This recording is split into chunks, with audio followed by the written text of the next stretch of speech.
I'm missing all the funny stuff. Testing, 1, 2, 3. That's better.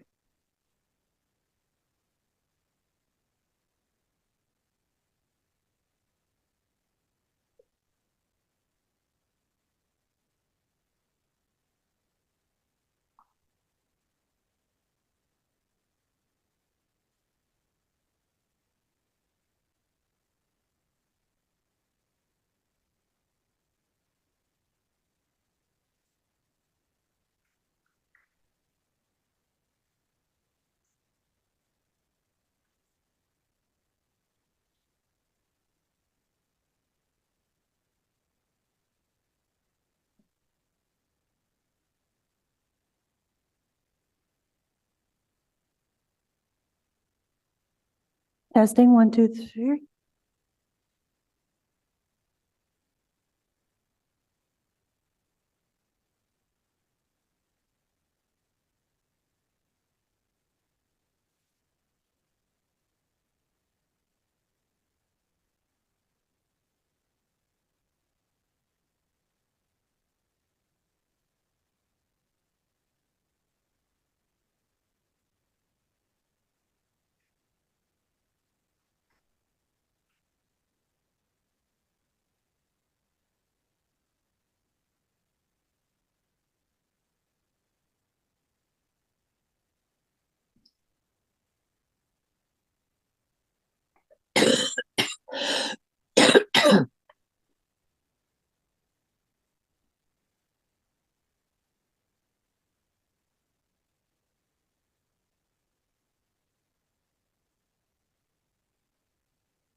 Good morning, everyone.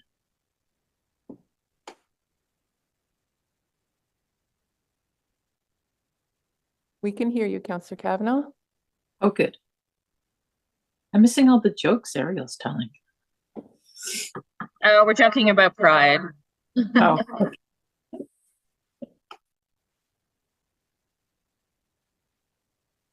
Just giving everybody our tips on, bring a hat, bring sunscreen, bring water, when you've been doing it for 20 years. yeah. Since 2006.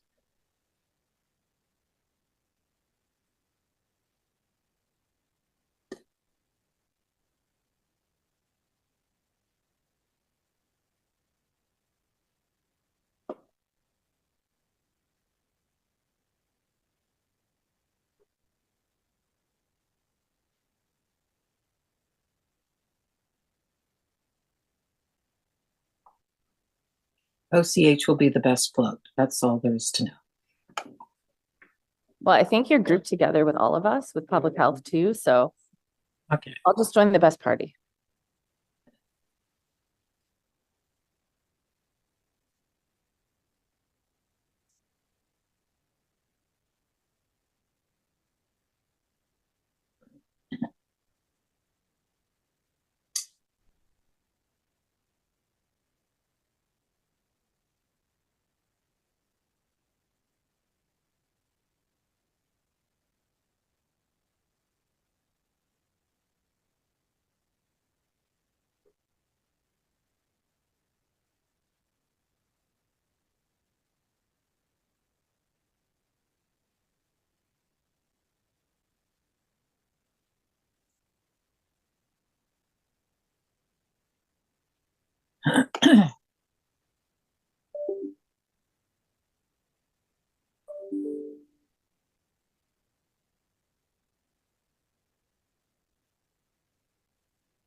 Testing 1 2, testing 1 2. Can anybody hear me? This is Sean. Hear you.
Mom,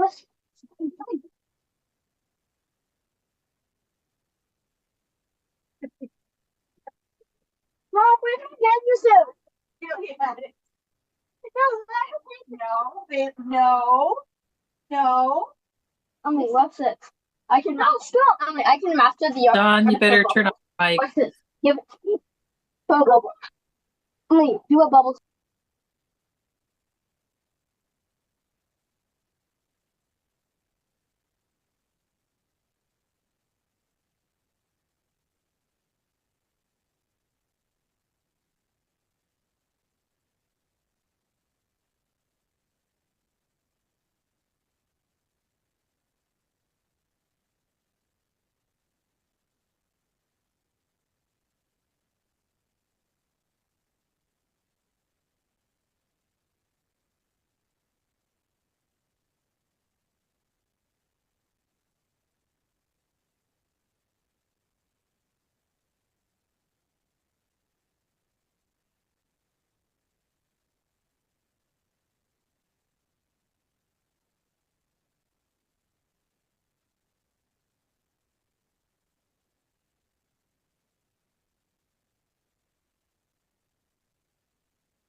All right, good morning, everybody.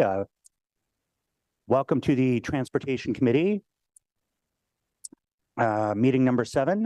First of all, I want to acknowledge that we're located on the unceded territory of the Anishinaabe Nation, whose culture and presence have nurtured and continue to nurture this land. We do have regrets from Councillor Luloff and Councillor Johnson. At this point, I'll get our committee coordinator to do roll call. Councillor Bradley, Here. Councillor Giroux, Councillor Desroches, Here. Councillor Devine, Here. Councillor Judas, Councillor Gower, Here. Councillor Johnson, Councillor Lowe, Councillor Luloff, Councillor Troster, Here. Vice Chair Kitts, Here. and Chair Tierney. Here. Chair, you have quorum. Thank you very much, committee coordinator. Confirmation of minutes, June 22nd, 2023. Are these carried? Thank you. Responses to inquiries, we have none on this one. First item, I'm going to go through the agenda clearing first. Item 5.1, Bank Street cycling and transit improvements, Riverside Drive westbound to Elmer Avenue. We do have quite a number of delegations today, 21 delegations. So I'll ask people in advance to please stick to the item that's on the report today. And I'll be pretty firm on that because we want to make sure we award time to all our delegations so they have an opportunity to speak. So we'll hold that. We do have a presentation. The second one is item 5.2. We do have a deferral motion from Vice Chair Kitts in regards to this, working with the ward councillor, Councillor Kavanagh. I'll get Councillor Kitts to read this into the record. Thank you. Okay. Whereas the signing of the encroachment agreement for 2 Nesbitt Street is not considered highly urgent in nature, and whereas volunteer delegates have expressed concerns with their availability and ability to prepare for delegation, therefore be it resolved, the Transportation Committee defer the item listed as 4.2 to the October 26th, 2023 Transportation Committee meeting.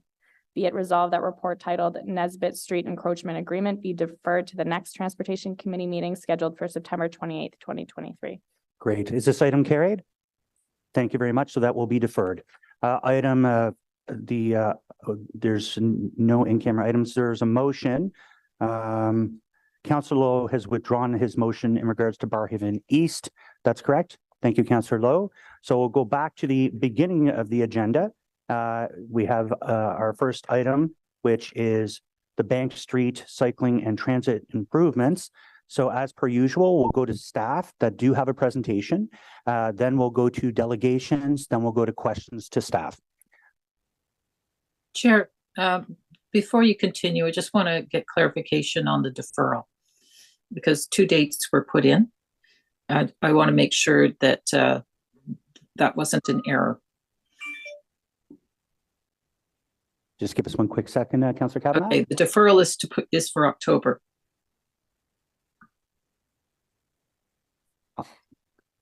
Yes, my apologies. So therefore be it resolved, the Transportation Committee defer the item listed as 4.2 to the October 26th, 2023 Transportation Committee meeting. Perfect. I'm glad we fixed that. Thank you so much. Continue. Thank you. Is that accepted by committee? Yes, I see nod. So we're good on that. Thank you very much. Thank you so much. Thank So you. we're going to go back. We do have our staff in front of us here today, and they're going to give us a wonderful presentation. Please proceed.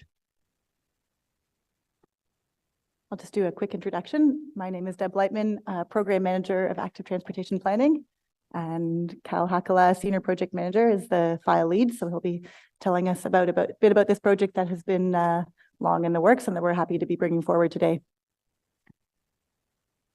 Great. Thanks, Deb, and thanks, Chair and Committee, for having us. I think we can dive right in. So next slide, please.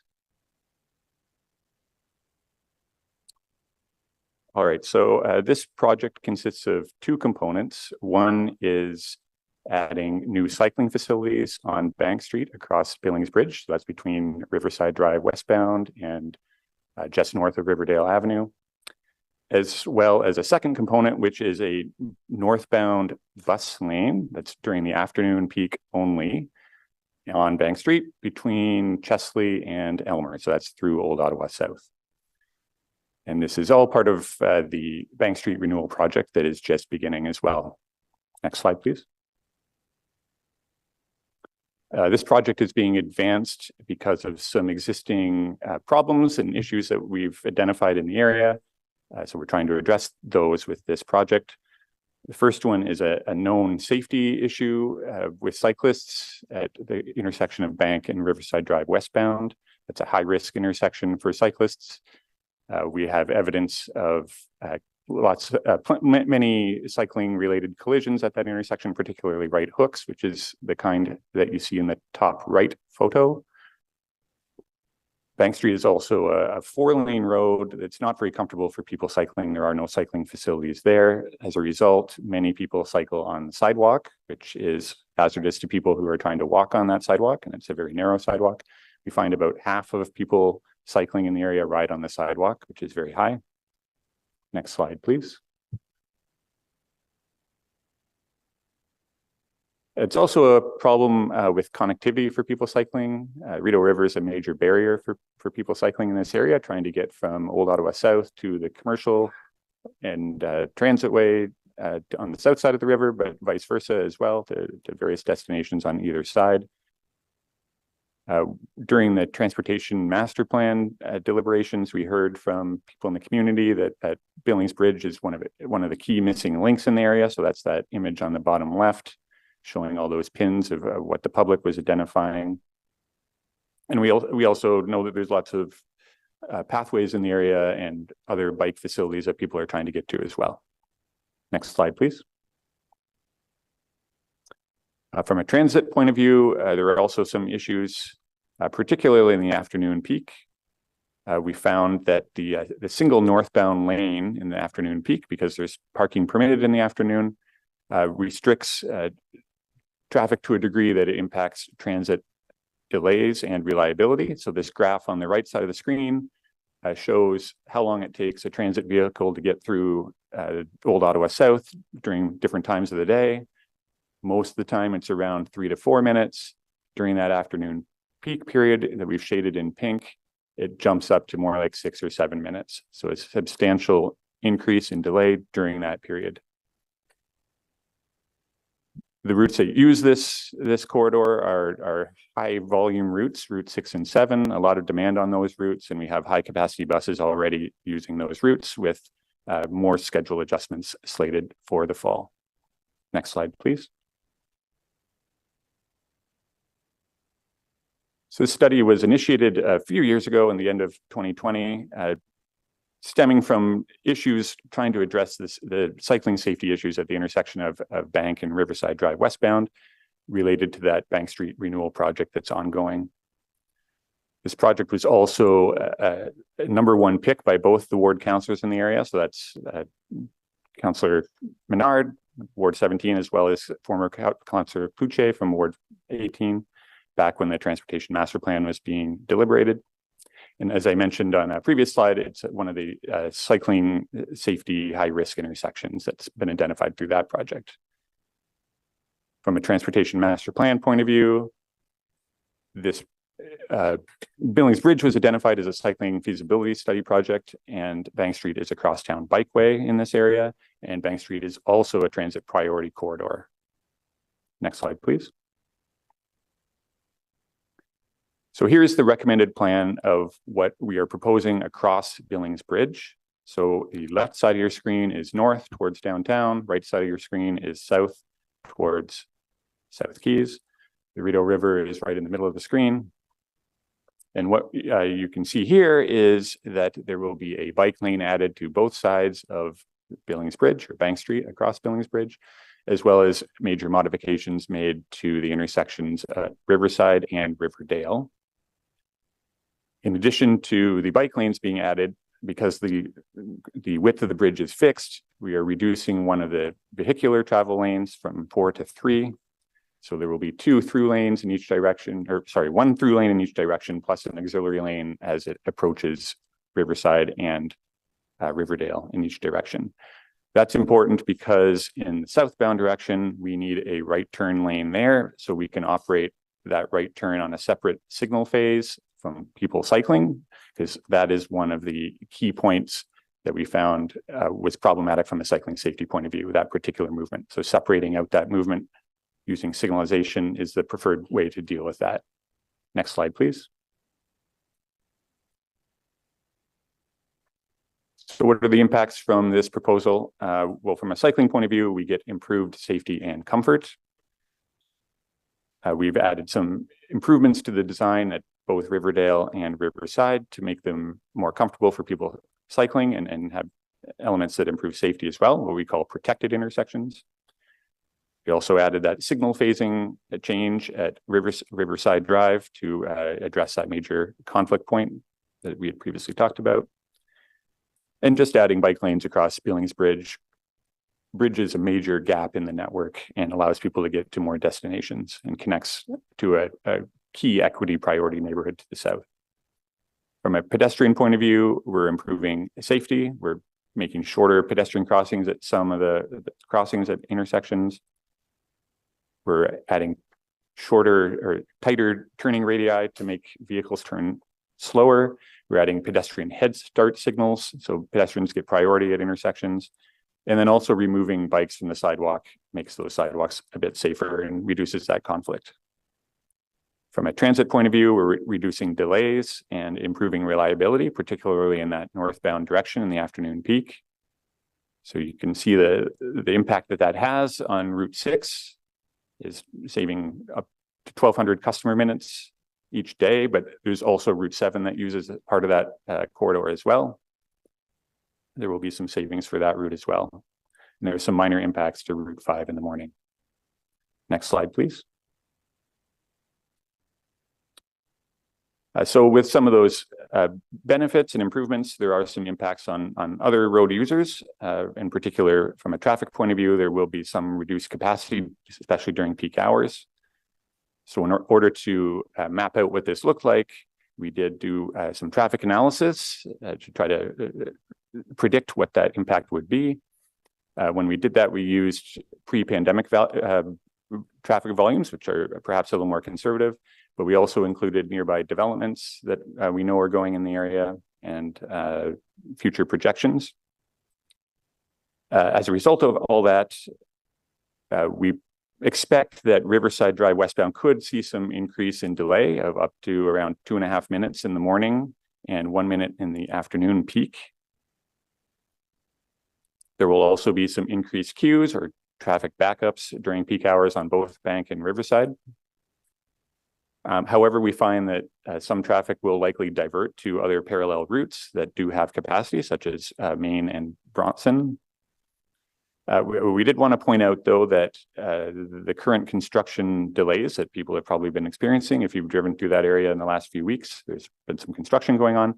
We don't believe that those delays will be reflective of what will happen if this project goes ahead, simply because the number of lanes will be different. We'll have dedicated right turn lanes. We'll have signaling that helps those turn lanes function properly, as well as through traffic move through.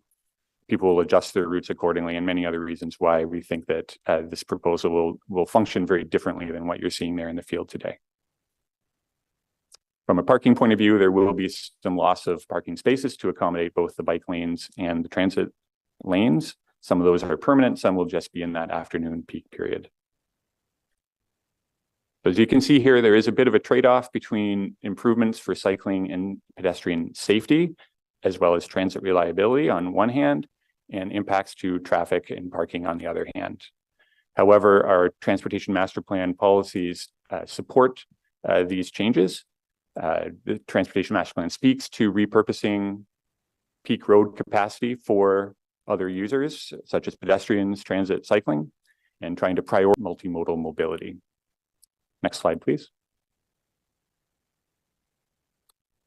So we did have a public engagement period for this project in June. We got a lot of good response on a survey that we had up on the Engage Ottawa site, and as well as many other responses via email. And overall, we found overwhelming support for the bike lanes and for the bus lane. We also held a public meeting as well, where we had a lot of good discussion there from a diverse group of participants. We engaged with the Accessibility Advisory Committee. And overall, with all those different groups that we consulted with, we heard many different concerns, but the major ones were the loss of parking for both businesses and people with disabilities, traffic congestion, as well as on the other side, a desire for more physical separation for the cycling facilities. Next slide, please. So this is a bit of a time-sensitive opportunity to coordinate with that Bank Street renewal project that's already started. This is an opportunity to make these changes as part of that project in 2024. So if this proposal does get approved by committee and council, we would be looking to advance that to detailed design in the fall and early next year for construction in 2024. Next slide. And that's the end of our presentation. Thank you, and we'll be happy to answer questions as the committee goes on.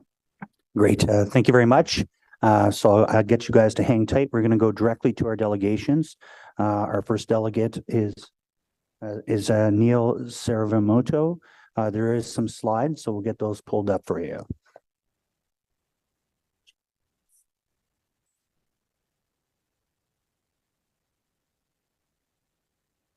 Neil, you're no stranger. You have 5 minutes, and we'll just wait for your presentation before you begin.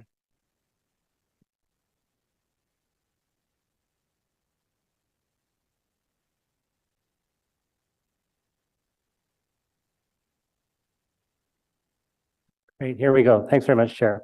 I'd like to make 3 points today. Hopefully I'll be fairly brief. And the first point is really about why I'm here. This summer we've had some very extreme weather we've never seen before. This is the new normal. The future is now. And it's not unrelated to what we're talking about today. Personally, if we're not taking action today, these trends are just going to continue and worsen. And so I'm here because I think all of us need to be doing everything we can to slow down what's happening with the change in our climate and support initiatives that can help us in that direction. So that's and in fact, if we look at the city of Ottawa, the #1 source of emissions is transportation. So in a sense, this committee is in many ways a climate change committee, as are some of the other committees here. Next slide, please. The second point I'd like to make is that this is a great proposal. I'd like to commend staff on what they've been able to put together. This is exactly what we need. I go through this intersection quite a lot. I was down earlier this week taking a few photographs, and interestingly, as I was standing at Bank and Riverside, a collision happened right in front of me, just as I was standing there, and it was a fender bender, and so it probably was never reported into police and doesn't show up in the statistics. But we're getting collisions, according to the city data, like about on average every 26 days at this intersection. So we really need to be doing something about that, obviously. And the great thing about bike lanes is that they make roads safer for everyone, not just cyclists, not just pedestrians, but also for drivers. Car collisions are reduced when bike lanes are introduced because they have a more controlled flow to traffic that makes it safer for everyone. Of course, the important thing about this proposal too is that it allows all ages and all abilities to bike through this intersection. This is a key pinch point that people on the south side of the city, just one of the key ways to get into town. And if that is not safe and available to all ages and all abilities, it just, people just won't cycle. And, the number is like half the population say that they are interested but concerned in cycling. So they're interested in cycling, but they're concerned that the infrastructure is just not safe enough. And so this is an ability where we can fix that. And then the final point is that about this proposal is that with our transit system, I mean, a lot of people feel that we've got a broken system right now. We need to do everything we can to fix it, and that includes prioritizing transit, which is exactly what this proposal talks about. On the negative side of the proposal, as staff have pointed out, is the loss of parking spots and some traffic delays. Now, I think parking seems to be the one that gets the most attention, and so 14 parking spots would be removed at the very close to the Billings Bridge. When I was down there, I had a look, and there's I think about 5 businesses that would be directly affected there. I noticed that all 5 of those, I believe all 5 of those have their own off-site parking lots. Okay, the Dairy Queen, the kitchen store. So, sure, we're going to lose some parking on the street, but there's plenty of parking for those businesses. Next slide, please.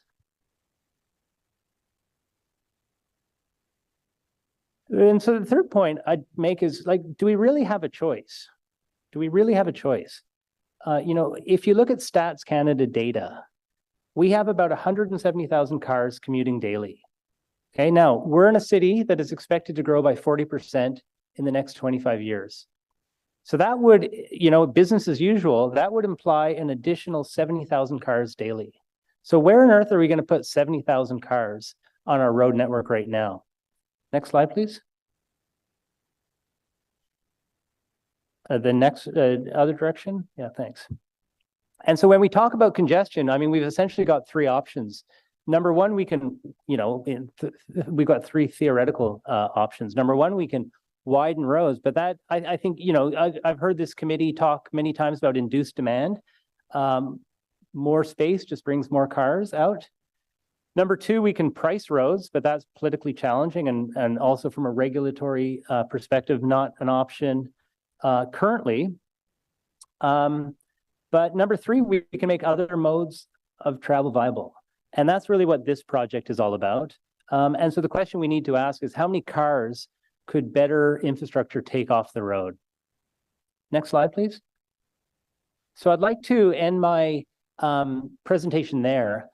And there's a number of reactions that we've heard in the past. I'm not going to go over them, but they're listed there. And if those are topics that people would like to bring up and talk about, I'd be more than happy to discuss those. So thank you very much, Mr. Chair. Thank you, Neil. You always get it right down to the second, so I appreciate that. Looking around the board, I don't see any questions. Thank you for your presentation today. Next, we have Carrie Hodgins. There's slides to be put up as well. Oh, there's Carrie.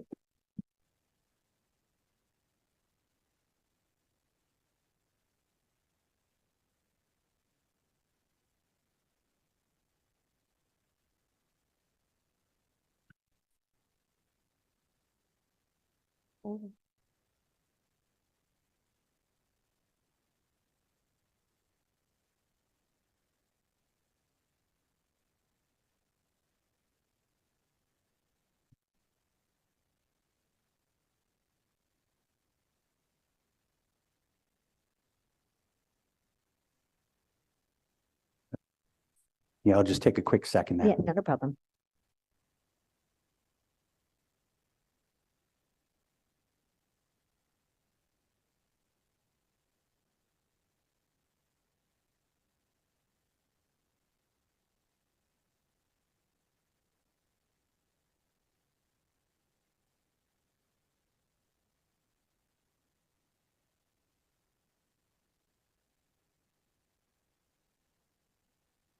And there we go. Okay. You have 5 minutes. The floor is yours. Okay, great. Thank you. My name is Carrie Hodgins.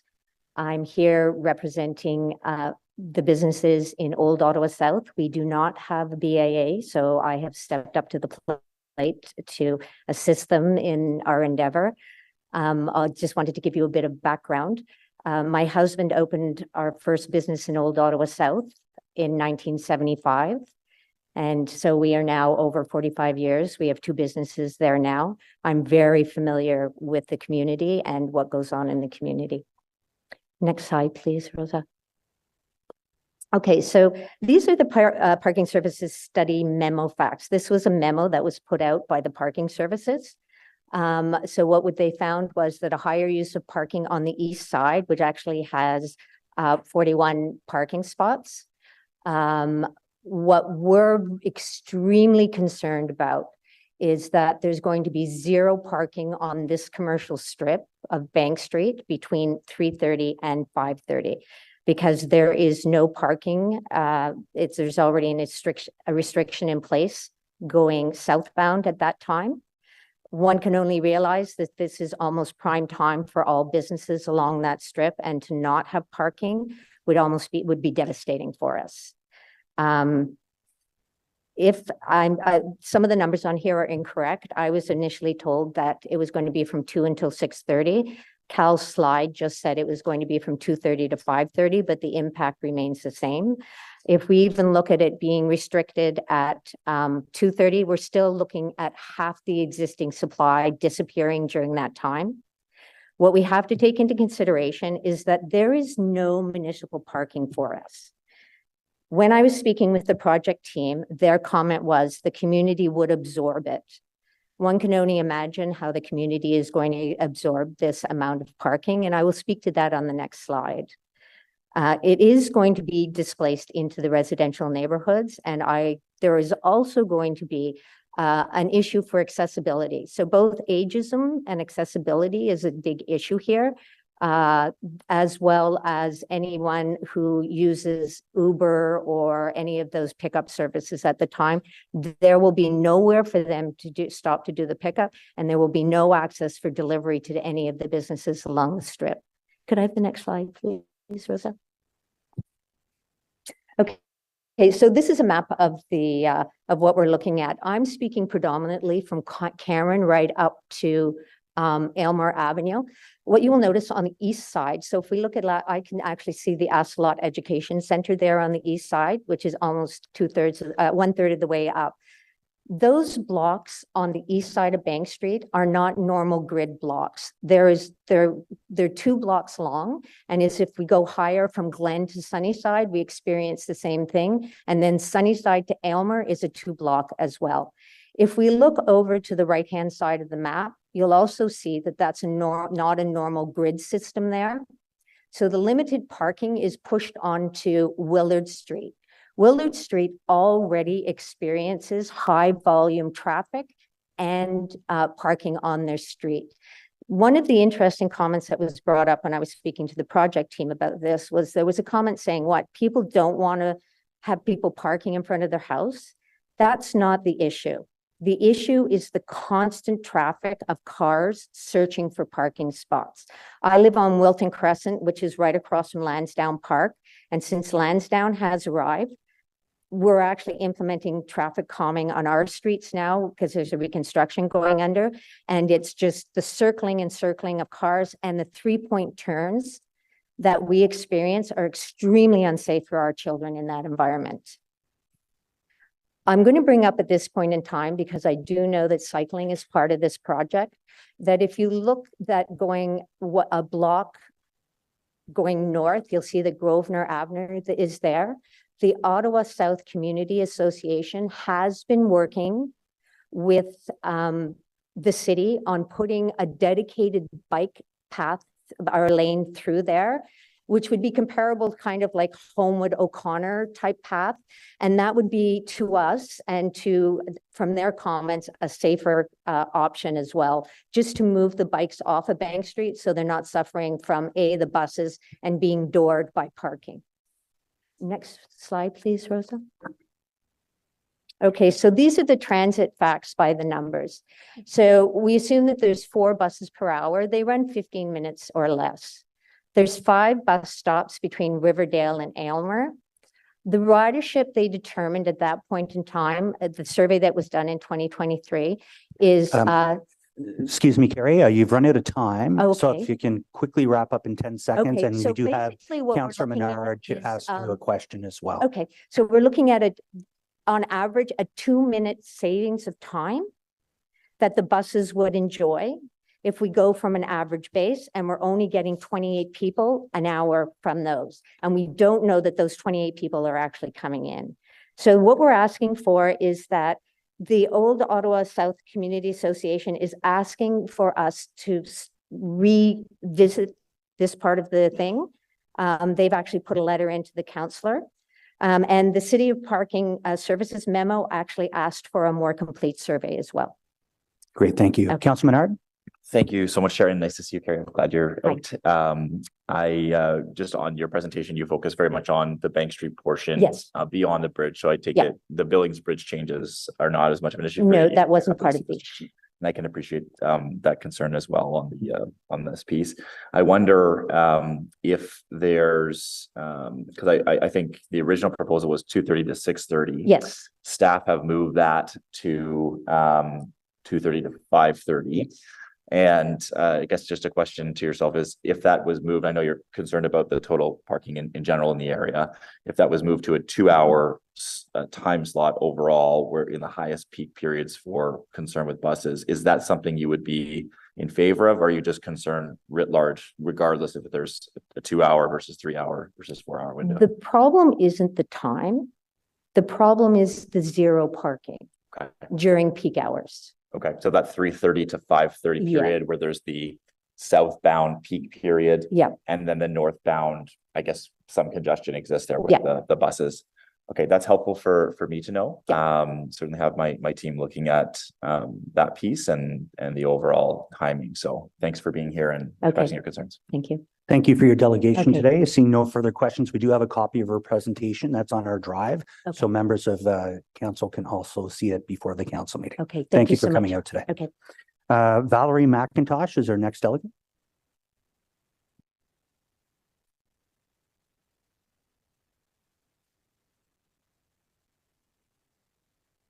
Hi, I'm Valerie McIntosh. I own a business in Old Ottawa South. I've lived in the neighborhood since 1964. You might call me an old girl.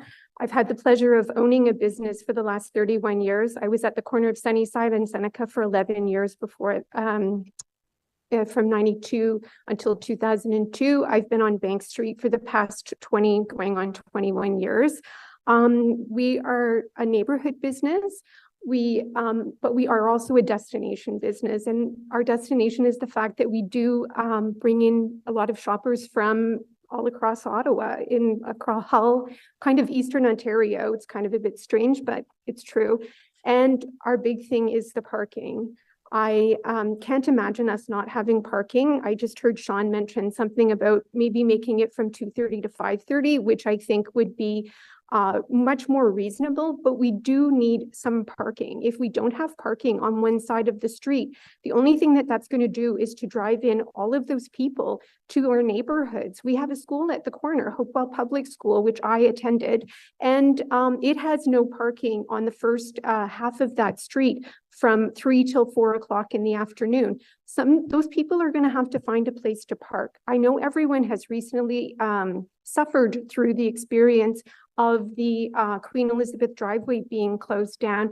And all it did was drive the traffic into the neighborhood. And if there's no parking available, that's what this is going to do. It's going to drive the people into the neighborhood. I can tell you exactly how I would do it because I've lived there for so long. I know exactly how I would avoid that bus bike lane. There's a turn signal at the corner of Sunnyside and Bank Street, which is an intersection that's a mess, might even be a bigger mess than the corner of Riverside and Bank Street. But there's a left-hand turn signal. All you need is 3 or 4 cars there who are turning left, and you're going to back that traffic up all the way past the bridge.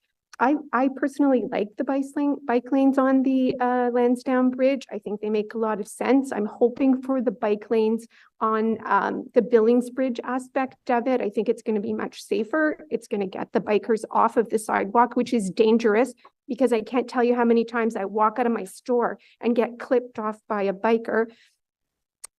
My husband and I did a small tour yesterday of other bike lanes. We went down to Rideau Street. It is from 3:30 to 5:30. I don't know why it was ever proposed that Bank Street and Old Ottawa South be from 2 until 6:30. That was just crazy to me. We also crossed the bridge and we went over into Vanier. It does have a separate bike lane. We saw 3 people on the bike lane for the time that we were driving. The bus bike lane there is also only 3:30 to 5:30. So I don't know where these extended hours are, but I think it does have to be taken into account that we do need parking. Bank of Nova Scotia across the street has recently undergone modification. If anybody parks in there, you're looking at a ticket or possibly even getting towed. As Carrie mentioned, we have no municipal parking in Old Ottawa South. Was my other point was, I don't even think that this has come from the community. I think that this was initiated from the councillor's office. As Carrie mentioned, Old Ottawa South Community Association, the Transportation Committee wrote a letter, great, well thought out letter, which is included somewhere, and they don't support it. And they speak for the community. And if they don't support it, then why should everyone else support it? It doesn't make sense. It hasn't been well thought out. I agree. If you want to do a bike lane from Aylmer down to Chesley or in front of Parody, that's fine, 3:30 to 5:30. But what's your problem? Like, I don't get having the bike lane on the other side of the street going northbound from that time. I took the bus home a week ago from Hopewell and Bank to my place at Mooney's Bay. It took me 18 minutes, which is amazing. Why? I don't get the extended need. And during the presentation, I didn't notice or hear anything that said how many bikers were going to be using that part of the street for the bus bike lane. I would think that there would have to be some numbers involved. I don't think this has been well thought out. I don't think the community's been consulted, and I sure as heck know that the businesses haven't been consulted and all that. Hope I'm under the 5 minutes. You had 4 seconds remaining, so you Excellent. did quite well, but don't leave us yet. Councillor Menard, do you have a question? Thanks so much, Chair. And yeah, just briefly, thanks, Valerie, for being here. On the proposal, so certainly Councillor Cloutier and I had spoken about the safety issues on Billings Bridge, not just for people that are walking and biking and taking transit, but also people that drive. We have that is one of the top collision areas in all of the city, the Bank and Riverside intersections, and so very dangerous. We've lost lives there, of course, as you know. Absolutely. The bus lane proposal was one that came from staff and OC Transport, recognizing the concern with the congestion that happened through Bank Street. It wasn't our proposal directly, but I do see some merit in having some hours dedicated to that. So I think for us, like for our office, the big question for us is in terms of how those hours work in that northbound portion during that peak period. We're interested in the hours that you want to see. So I've heard from some other businesses that the 2:30 to 5:30 period would be difficult, or the 4 hours would be difficult. That's going to move down to 3 under the staff proposal. We're thinking about whether or not we do this for 2 hours or not, and what those 2 hours might be to start with. And so I'm trying to get feedback on that specific piece, because I think you mentioned even if it's 2 hours like it is at Rideau, that might be more amenable. So is your concern the same as the previous presenter, that having no parking on the street between 3:30 and 5:30 is the bigger concern with those hours, or is it the total time, I suppose? I don't have a problem with the 3:30 to 5:30 because it's that way right now. You've already trained people. Right. That it's there. Now you just need to train them that maybe they just have to use the inside lane instead of the outside lane. But what's going to happen with the intersection of Sunnyside and Bank Street? Until that intersection is dealt with, you can make all the changes in the world. It's not going to affect the traffic. Yeah, that's a difficult one when you're coming on Sunnyside and the people that want to turn northbound from Sunnyside, that gets backed up there quite a bit. Absolutely. So no, I appreciate that concern as well. And I know it's something we take up with staff. But thanks so much for being here and your delegation. Thank you very much. Thank you for your delegation, and what really professional how you just got right into it right away and got it right down to the second. So sorry, I didn't hear the first part. it was a good delegation. So thank you for coming out. Excellent. Thank you. Next up, we have Valerie McIntosh. Oh, forgive me. Next on my list, Betty McGregor.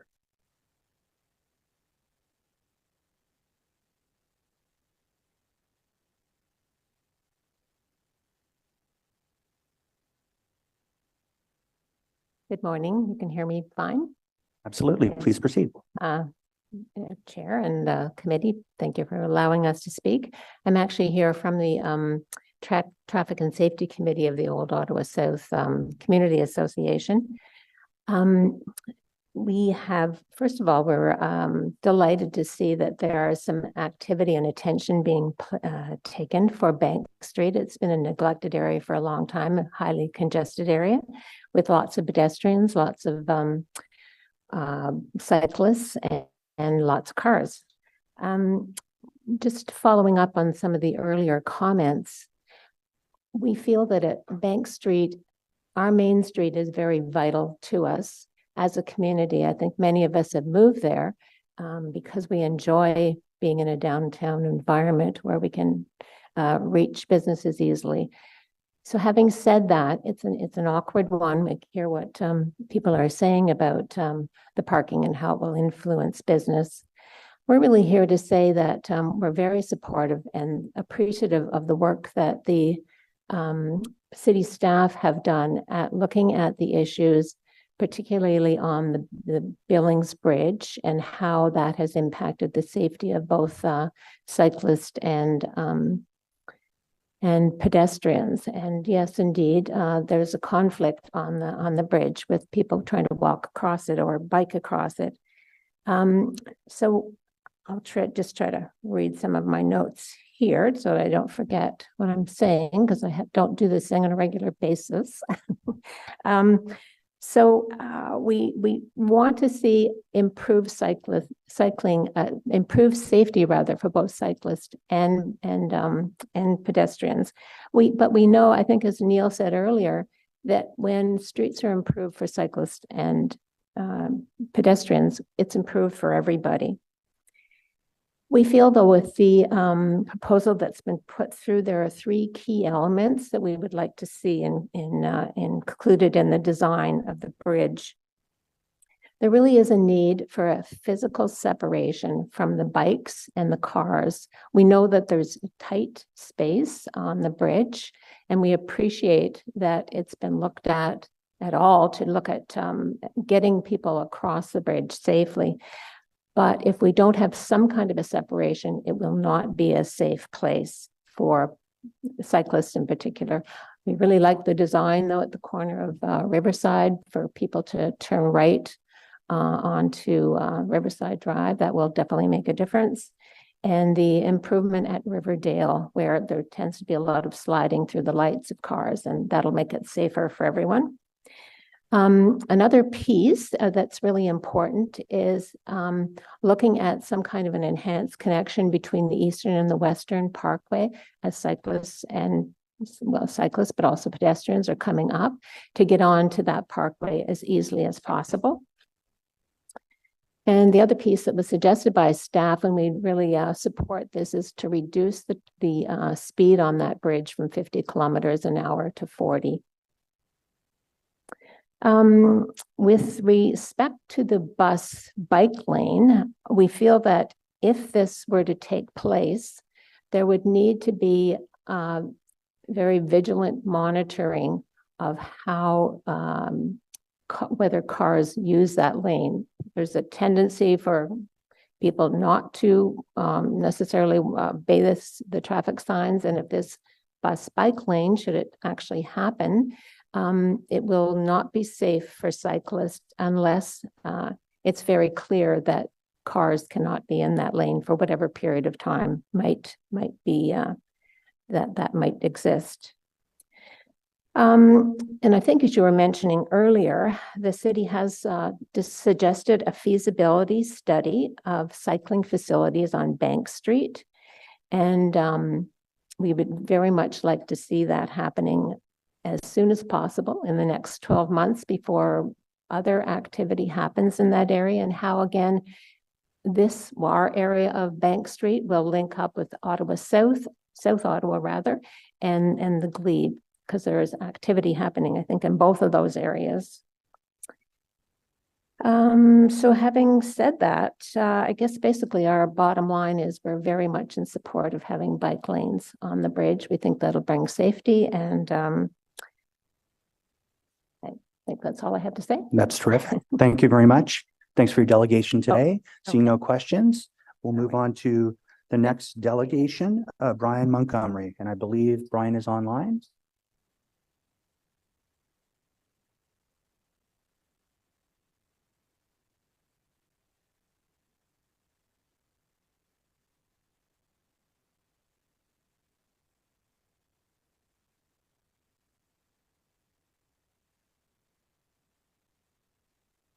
Hi, Brian. You have 5 minutes. The floor is yours. Thanks very much. Appreciate it. I'm going to read my statement, and I'm probably not going to go the full 5. So my name is Brian Montgomery. I'm owner of the Oakachur Oatmeal Cafe, the corner of Bank and Glen. Excuse me. I'm not actually, I didn't join Carrie's group, not really for any other reason that I was away for a large part of the summer, missed a lot of emails. I'm also taking a slightly different view than Carrie has presented with her group. I would like to say also that I feel that lumping these two issues together isn't that helpful. I think it's a little bit reminiscent of the U.S. congressional legislation process where, your riders are attached to every bill as it works its way through. We should not have to wish for one thing, but hold our nose in doing so. Because to get to that one thing, we have to accept the other thing. It makes us choose, and if we cannot choose, then it makes us not want to participate. And I did actually have that sort of decision about where the birds his might, and I'm fully in agreement with the bike lanes. And obviously, because I'm a business owner, the bus lane is more problematic. So with that, I'm going to move on. As we explore ways to improve transportation efficiency and promote sustainable urban mobility, I believe it's crucial to consider alternative street parking options that can cater the evolving needs of our community while maintaining a balance between various modes of transportation. While the introduction of a bus lane promises to alleviate congestion and encourage public transportation usage, it's important to recognize the value of on-street parking for residents, local businesses, and the overall urban landscape. In light of this, I'd like to propose a comprehensive approach that retains the convenience of parking while accommodating the pressing need for improved public transit, which I think we can all get behind. Multifunctional parking. To compensate for the potential loss of on-street parking spaces, the city should be considering investing and encouraging well-designed multifunctional parking options strategically located throughout Old Ottawa South, or really any neighborhood. We have options here. I'm going to spitball one here, but wouldn't it be great if the Bank of Nova Scotia at 1145 Bank was encouraged to give up part of their massive parking lot to allow for EV charging stations, bike parking, food delivery parking, scooter parking? They'd be doing a great thing for the community in this largely unused parking lot. The bank branch is only open from 10 to 5 as it is. A parking lot like this can provide a seamless transition between different transportation modes and can further promote eco-friendly practices. Obviously, it's just one idea, not even a very particularly well thought out one, but let's face it, let's start with spitballing more ideas and we can go from there. Changing the parking options in side streets and not make them so restricted. That's point number 2. Any one-way street in Old Ottawa South could have parking on both sides of the street. Glen Avenue is actually quite a broad street, and it could have angle parking, which would allow for more parking to compensate for lots of spots on Bank Street. But I think that that's something that could be looked at rather than just the loss of parking on Bank. Now, I'm a little bit biased because I'm on a corner, and so I do get that benefit of people parking on Glen and walking up to the corner. I do recognize that. Resident-centric approach. Recognizing the needs of residents, we should prioritize the allocation of a certain percentage of parking spaces for local permit holders. That includes businesses that have owners that come into the neighborhood, have to park all day, or staff that have to park all day, which is a huge problem.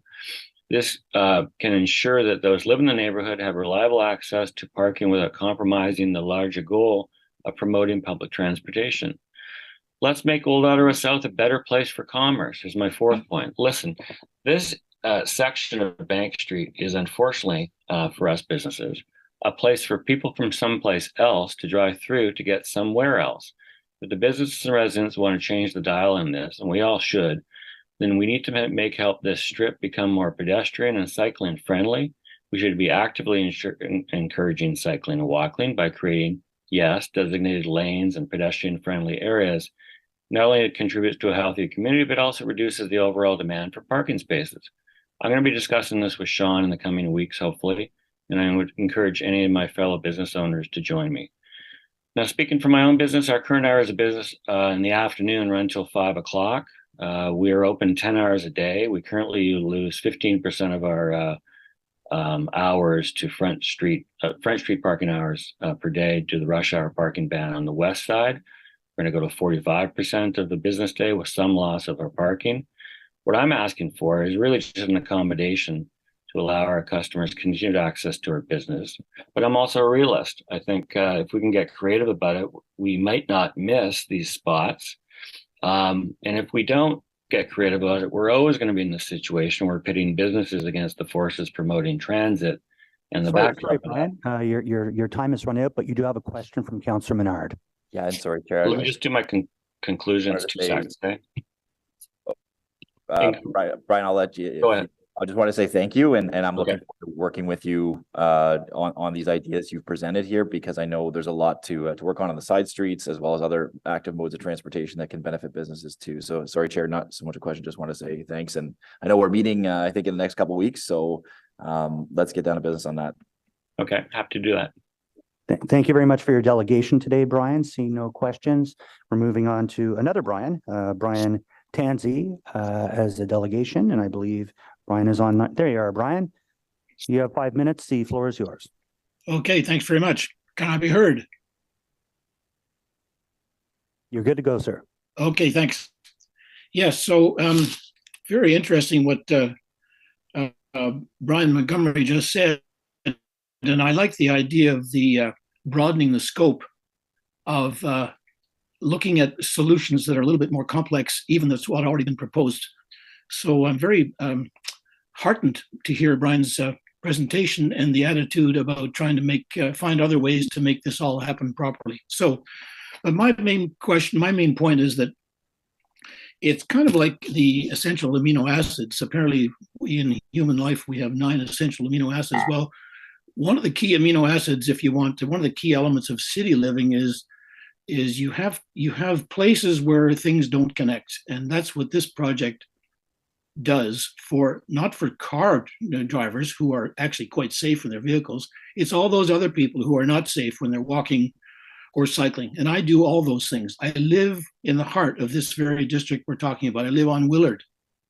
So getting back to Brian Montgomery's point, I don't know why we have 3-hour parking, for example, on Willard. So it's very frequent that people come who actually are probably employees on Bank Street and park all day, and they just come around and shift their cars. You know, it's the old trick. I don't know why we allow 3-hour parking. So I would be very happy to participate with Brian Montgomery, but I'd be a citizen, he's a business, to participate in figuring out how we could make this all work together. Because the truth is, the civil infrastructure limits us. I mean, Bank Street's not going to get widened. They've already done a fantastic job on Bank Street Bridge. Really, really good job. What an improvement that Bank Street with reduction to 3 lanes. So I often will cycle up over there and cross under and go along in the Queen Elizabeth or whatever. But I use all modes of transport, and I have my Presto Pass. So I'm going north and south. And I have to admit that Bank Street really is, the Billings Bridge really is pretty dangerous. And I'm one of those offenders who sometimes walks and sometimes drives my bike on the sidewalk. So that improvement is great. So I guess what it gets down to is, it sounds like everybody's pretty well in agreement that we've got to change the bridge, but there isn't a lot of agreement on whether we need to change the parking. And I'd say that it's a pinch point. So it's like one of those amino acids. It's just an example for the city of Ottawa, which we want to make at least the inner city living more livable. And that really means not cars, but public transit and active transportation. And in case you're wondering, I mean, maybe it shows, but I'm 81. I'm an active transportation person. I love to go places by walking, whether it's up to Lansdowne or beyond, up through the Glebe or even to Billings Bridge, but rarely Billings Bridge now because it is so dangerous. And my friend Meg was killed there 10 years ago, as we all know. And in a way, it's like she's become a martyr to the need to make this big change. So I would really support 2 things. One is all the changes actually that Mr. Hakala the staff has recommended, all of them, and for the reasons that they've said. And it would include that, though, that the citizens, people like myself who live in the area, would be quite happy to probably participate if we can be useful to the group that Brian Montgomery is talking about, proposing looking at other more complex but more reasonable exchanges, trade-offs, so that we can, all of us, have everything. Let's be greedy. Thank you. Great. Thank you very much for your delegation today. Seeing no questions, thanks for coming out, and we'll move along to Michael Hoolage. Hoolage? I'm probably butchering the name. I do apologize. Hi, Michael. Hi, how you doing? It's Hollage. It rhymes with college. Thank you very much for that. You have 5 minutes. The floor is yours. Thanks, appreciate that. I'm sure you can tell by the state of the doors behind me. I also live in the neighborhood. I live in Old Ottawa South. I've been here for about a couple of years. I don't have as much experience as some of the other delegates here, but I am in favor of the plan, similar to what Brian said just a moment ago. With the increase of residential development in Old Ottawa South, like recently with the library, what's proposed at the Quickie, and the potential redevelopment of the Hillary site, these projects will increase the housing supply in the neighborhood, and this increase should be accompanied by investments in mass transit to avoid the single vehicle congestion that shows up in the neighborhood. There's also there's a lack of LRT access in the neighborhood. At this point, I'm not aware of any plans to bring any extension of the LRT down beneath, underneath Bank Street, which is a problem because current Lansdowne status and what's being proposed there, and what's also being proposed at Billings Bridge with those two new buildings, will greatly increase the amount of traffic and congestion in the neighborhood. And I understand that parking is important for a lot of the businesses here, but I think this is an opportunity, particularly with the bus and bike lanes down the street. I think this is a great opportunity to make mass transit more reliable, more appealing to riders. I think the stores in the neighborhood, while they may see a decrease in car-based traffic, they may see an increase in foot traffic caused by this diversion of traffic, and it is only proposed for a couple of hours. That's pretty much all I had to say. I'm in favor of this. I support it. I think the bike lanes down on Billings Bridge also are an excellent idea. And that is a place that I often tend to avoid, particularly because of the diciness of that drive. I would even love to see this plan expanded further along Bank Street, the bus and bike lanes. That's all my time. Thank you very much, Michael Hollage. That rhymes with college. Thanks for your delegation today. Seeing no questions. Thank you for coming out. We'll move on to our next delegation, Patrick Flagel.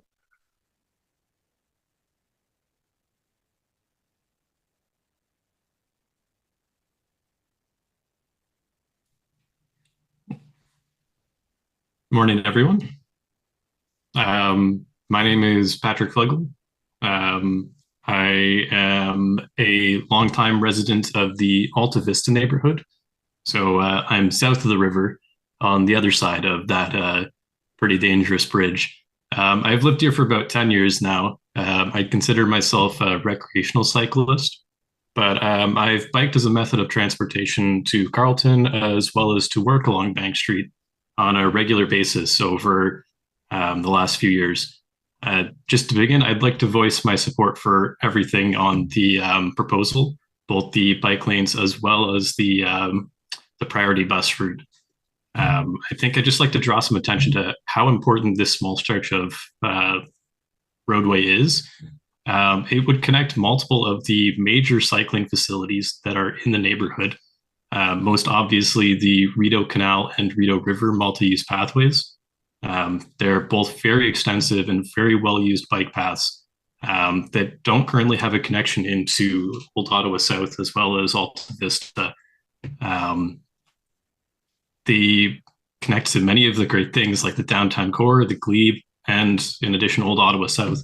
If there's a connection in from them via bike lanes or buses, I think could bring a lot more bike traffic into many of the businesses and wonderful amenities there. In addition, and this is kind of what I'm hoping to see as well. There's the upcoming cycling facilities south of Riverside that cover the Alta Vista area as well as the connection to Heron. Currently, if there's no bike facilities between the Rideau Canal and the Rideau River, there's going to be kind of just a disconnect where we have the bike facilities in Lansdowne and the bike facilities in Alta Vista, and no real way to get between them without impeding traffic or getting caught up in dangerous altercations with with cars. So I'd just like to point out that this really is a very important area for bike lanes.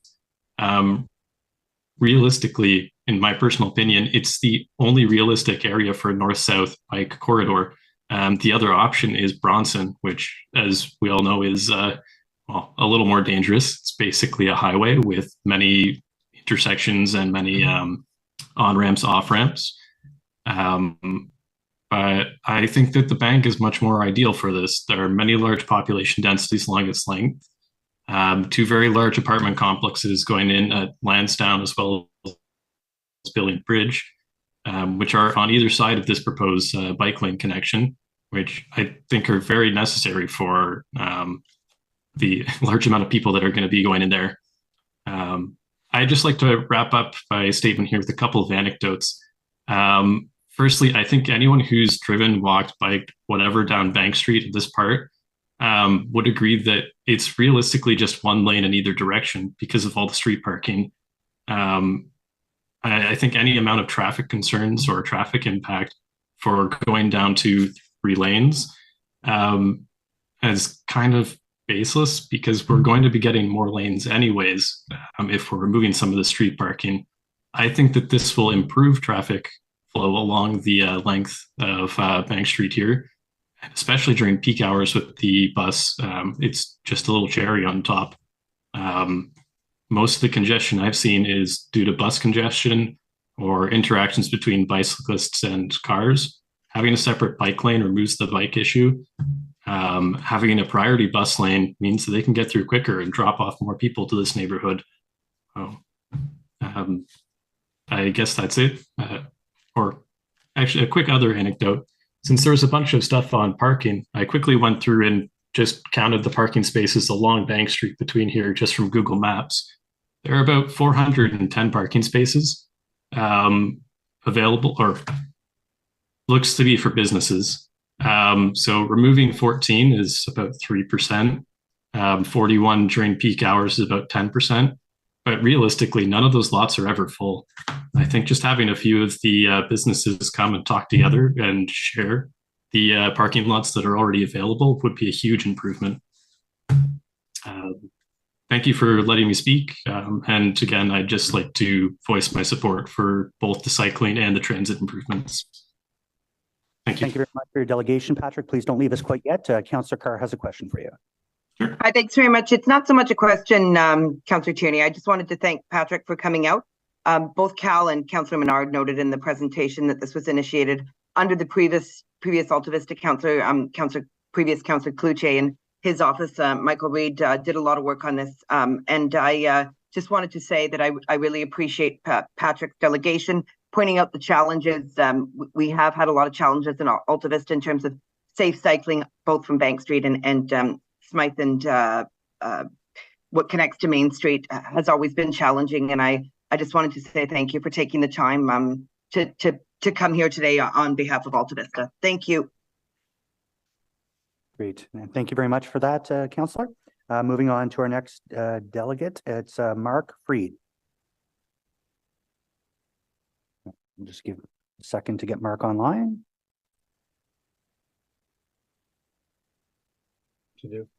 How about now? Perfect. We can hear you loud and clear. You have 5 minutes. The floor is yours. Good. Thank you very much, Councillor, and thank you to all of you for the opportunity to share my views. First of all, I want to say that I'm thrilled the city is doing something to improve safety on the bridge. I live in Old Ottawa South, and I use my bicycle for my regular transport, for shopping, etc. And I frequently cycle across the bridge to get to the Billings Bridge Mall. And I always feel like I'm taking my life in my hands when I do so. I've written to my councillor several times over the past 10 years in this regard, and the city always seemed somewhat indifferent to the dangers there, even after a cyclist was killed. So I'm very pleased to see progress. This proposal contains three great ideas that I fully support. One is the bike box ahead of traffic, so that way the cyclist can be seen by the drivers coming behind. The second is the signaling, an advanced bike signal and the right turn arrow. And third, reducing the traffic lanes from 4 to 3. And all of these should go a long way to improving safety at that corner, which is so dangerous. I would add that there are two aspects that are not so great, and I hope can be improved. First, as has been mentioned by other presenters, is the lack of a physical barrier to protect the cyclists. It's a problem similar to the bridge over the canal before it was redesigned. Drivers see a wider road ahead of them when they approach the bridge and hit the accelerator. If a physical barrier is not possible, as the staff has presented, I suggest some steps be taken to slow drivers down and make them aware that cyclists are using the lane. Perhaps narrow the run-up to the bridge south of Riverdale, or perhaps a speed bump or more visible signage, like a sign hanging over the road. That's the first aspect that could be improved. The second aspect is that the proposal does not address the other very dangerous situations for cyclists in that area, which are the 2 blocks between the bridge and the Billings Bridge Mall. I ride on the sidewalk because it is very dangerous crossing there. I very worry about crossing the eastbound Riverside Drive. There's a light, but the drivers making their right turn onto Bank Street South don't always pay attention don't get a light and don't pay attention to cyclists crossing. I hope the city will address this sooner rather than later, this section, rather than waiting for the new buildings to be built and the full bike lane to come in. How about some better signage now to make it clear to drivers that bikes use this section, and to improve our own sense of security biking down there. I thank you again for the opportunity. And with these 2 suggestions for improvements, I'm thrilled to support the proposal. Thank you very much, Mark, for coming out today. Oh, I see Councillor Carr has a question.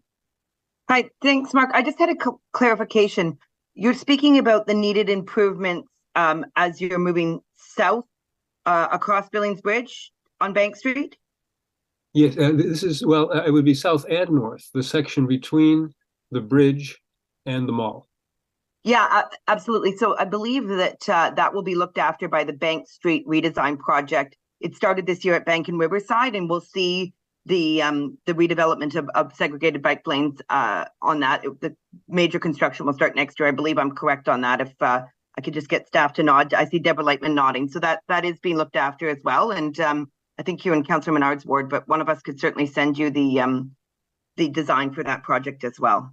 If you had your email. Thank you, Councillor. I do understand that. I'm asking for some immediate measure, which could be repainting the green on the side of the road, or painting it, or putting in additional signage so that it's not so dangerous right now, rather than waiting for the new buildings to be built and the new bike lanes to come in, which will take several years. Okay, great. Thanks. We'll take that back. Thank you. Thank you. Great. Thank you very much, Mark, for coming out today. Seeing no further questions, we'll move on to the next delegate. It's Linda Matthews, and I believe there's some photos and videos.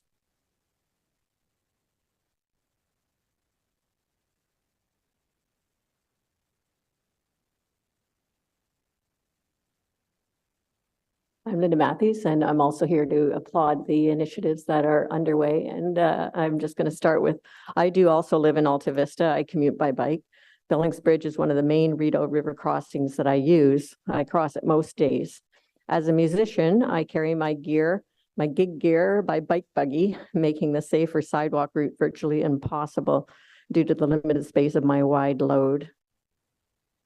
And I have a video that I took just yesterday. What it's like to arrive at that corner on Billings Bridge, where you decide whether you want to go on the sidewalk or go on the road. I'm faced with navigating the gauntlet. There have been many occasions where a large truck or SUV squeezes me to a halt.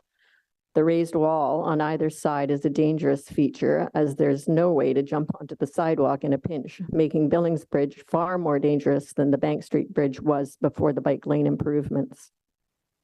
And then while I was there, I took a couple of pictures just to demonstrate how many people choose the option of sidewalk if they can. The next couple of slides show that. It's no wonder most choose to ignore the signs and ride the sidewalk, putting up with the disgruntled pedestrians. I would never send a small child or elderly mother over this bridge via the roadway. It's just dumb luck that in these 10 years since the cement truck took a life, there hasn't been another ghost bike. There would be many more customers at the Ottawa South for the Ottawa South businesses if bike infrastructure was safer. Many examples of businesses turning around on their parking stance once bike lanes had been put in place, from Saint Denis in Montreal to the BIAs of Vancouver. There you can see from young and old, people are choosing the very small option, but safer option of going on the sidewalk. The proposed improvements, although much better than the status quo, are Band-Aid solutions. We need to dream bigger and build better, especially considering the 4 towers that are slated for the corners of Riverside and Bank. Billings Bridge is a major corridor and will only become more intensive. I'm thrilled that we're getting this Band-Aid solution, but eventually we'll need to come to design something safer, like a segregated portion of the active transportation, as others were suggesting, or even consider a separate footbridge as seen here in Providence, Rhode Island. So that's the very last slide. Providence, where you can, it's kind of small, but you can see that instead of cantilevered, they have their own separate footbridge for bikers and pedestrians. Thank you. Thank you very much. Great delegation presentation today. Thank you for coming out. Seeing no questions. Oh, sorry, I didn't say. I'll get you to come back, please. Hi, thank you so much for your presentation. I will be brief because I know we have a lot of delegations today. An essential dilemma that I try to solve in my own ward and is there's often a challenge, and my own mother has accessibility problems, and when we were in Montreal and near a lot of pedestrianized spaces or spaces with bike lanes, it can sometimes be a bit of a collision between accessibility concerns or concerns for seniors and the addition of bike lanes. And I know that Parkways for People are involved with advocating for pedestrianization. And I'm just interested in hearing your perspective on how we might tackle that challenge. Well, that last slide, I know it's a dream down the way, but that would solve the accessibility problems. And I also have a mother who needs the wider space for safety. And that is what eventually I think our city should be looking at, how to be more equitable for the vulnerability population. Okay, I appreciate it. Thank you. Thank you, Councillor, and thank you again for coming out. Rob Zemilak, I see you on the screen. You're no stranger. You have 5 minutes. The floor is yours, sir. Good morning. Thank you for giving me the opportunity to speak today. Again, my name is Rob Zemilak. Today, I will be speaking in favor of adding protected bike lanes to Billings Bridge for 3 reasons. 1, safety. 2, improving traffic congestion and travel times. And 3, addressing the climate emergency. I live in Alta Vista, Ward 18. I'm a registered nurse, and I provide community care primarily in Alta Vista, Capital, and Somerset West wards. That care involves going into people's homes to provide palliative, wound, and infusion care. The fastest way around these wards is by bike, and it has the least amount of parking expenses. Before I went into nursing, I also trained as an engineer. I often bike with my 2 young children around the city as well. I take Billings Bridge multiple times a week, if not several times a day, often going from the Kilbourne area all the way down to Lord Lansdowne in that area. Meg Dussault was she died biking on this bridge on her way home from work. Back then, I emailed Councillor Chernishenko and then others, and I've brought it up several times since, and I'm really happy that this proposal is being made. When biking on the roadway, there's nowhere to escape a 2-ton or larger vehicle from when it starts to drive dangerously. This is due to the steel support beams at the side of the roadway. When I'm with my kids, we always take the sidewalk. Drivers are never asked to get out and walk for 3 minutes of their commute, yet in this case, people on bikes are, or risk their life going on biking with the cars. Some will say that reducing the number of traffic lanes will increase traffic, congestion, travel times, and even air pollution. It may seem counterintuitive, but this is often a fallacy. If you look at Main Street, it was nearly identical to Bank Street 10 years ago, but now it flows better, and that's because the traffic lanes have been reduced and the design has been optimized. It flows. Bank Street does not flow very well. From Billings to Wellington, it's a maze of on-street parking and cars backed up to turn. Cars weave aggressively. I met a man last week who was doored by a parked car on Bank at McLaren, and he had to go to hospital with a concussion. Bank Street bottlenecks everywhere, and it needs to be redesigned. This project is very good as it moves in that direction. People need to be brought into the downtown core by other means other than cars. There simply isn't enough space for cars as the city grows. Cities like London, Paris, Amsterdam, Oslo, New York have learned this. Ottawa, on paper, accepts this, but in reality, we have to accept it as well. Billings Bridge, it's a critical link to biking into the downtown core, as well as to cross the city. Rivers and highway crossings are the primary obstacles in the city for connecting active transportation infrastructure.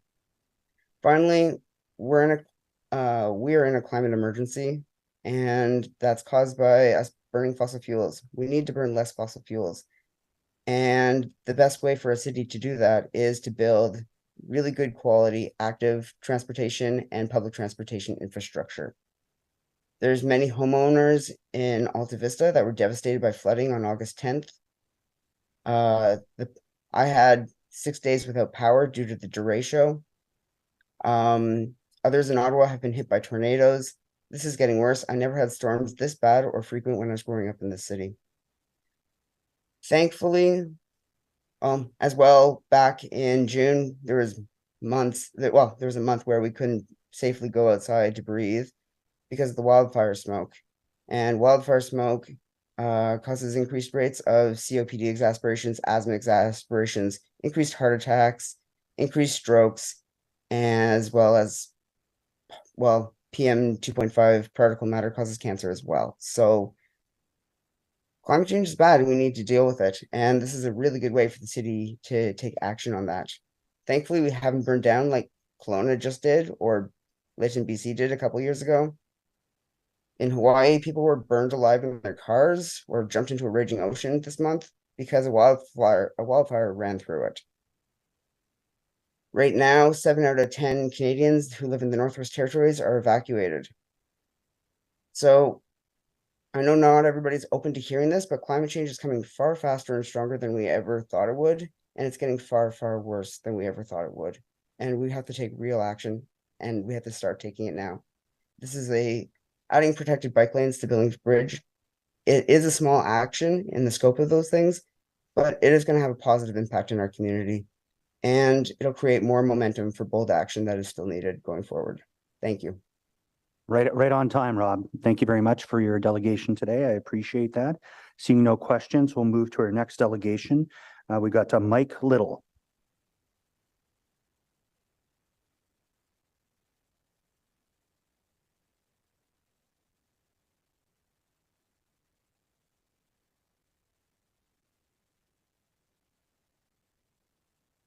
We'll check to see if Mike comes back online later on. We'll move to the next delegation. We got Dan Rubenstein. Dan, we'll just wait to jump on.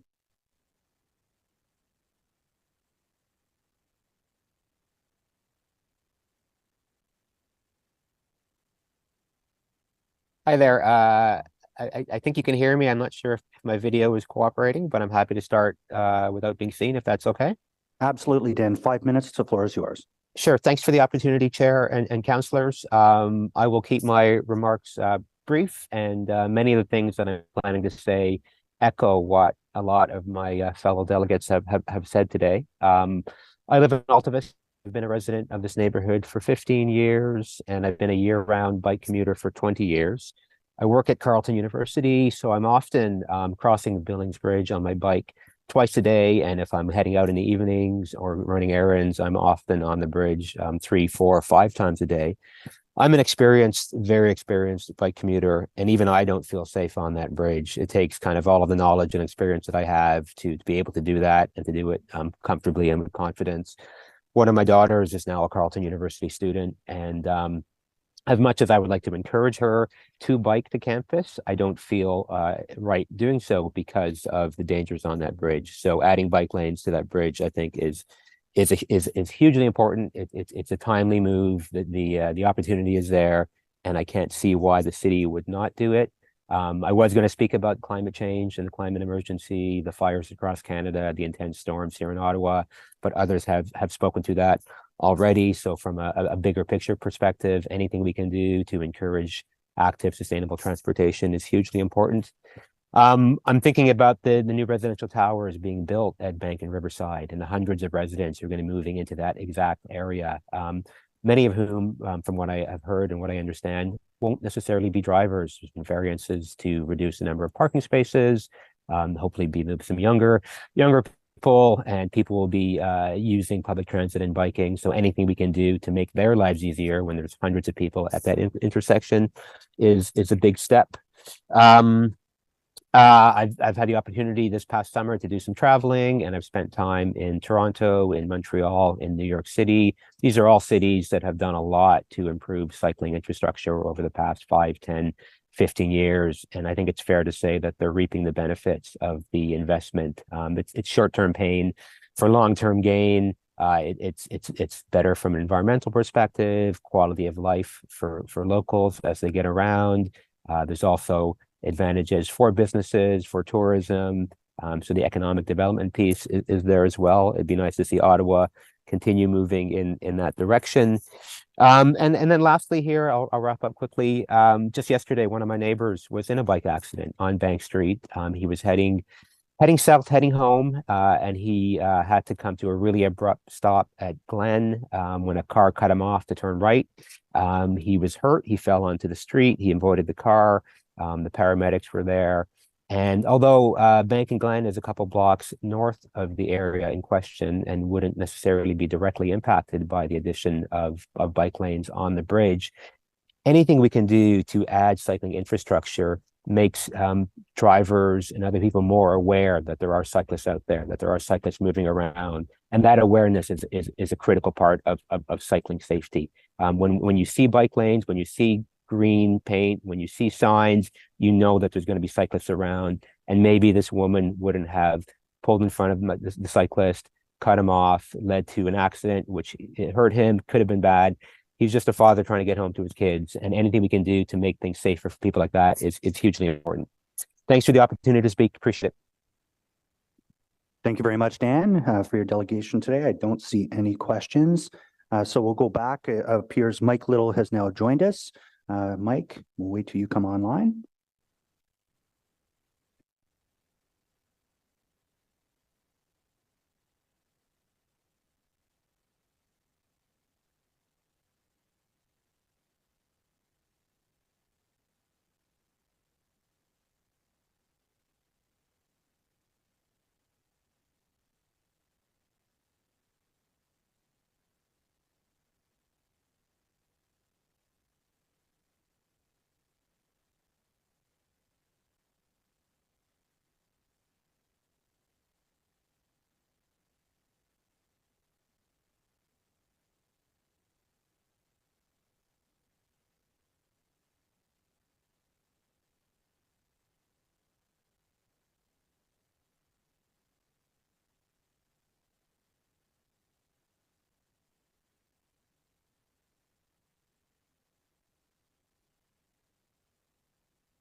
There must be some technical issues, so we're going to move along. Our next delegation is Joan Sweeney, and we're checking online, and I don't see Joan. So we're going to move along to the next delegation. Anne, I don't think we see Anne online either. So we're going to go to Murray Weeks. We'll get you on deck right now, Murray.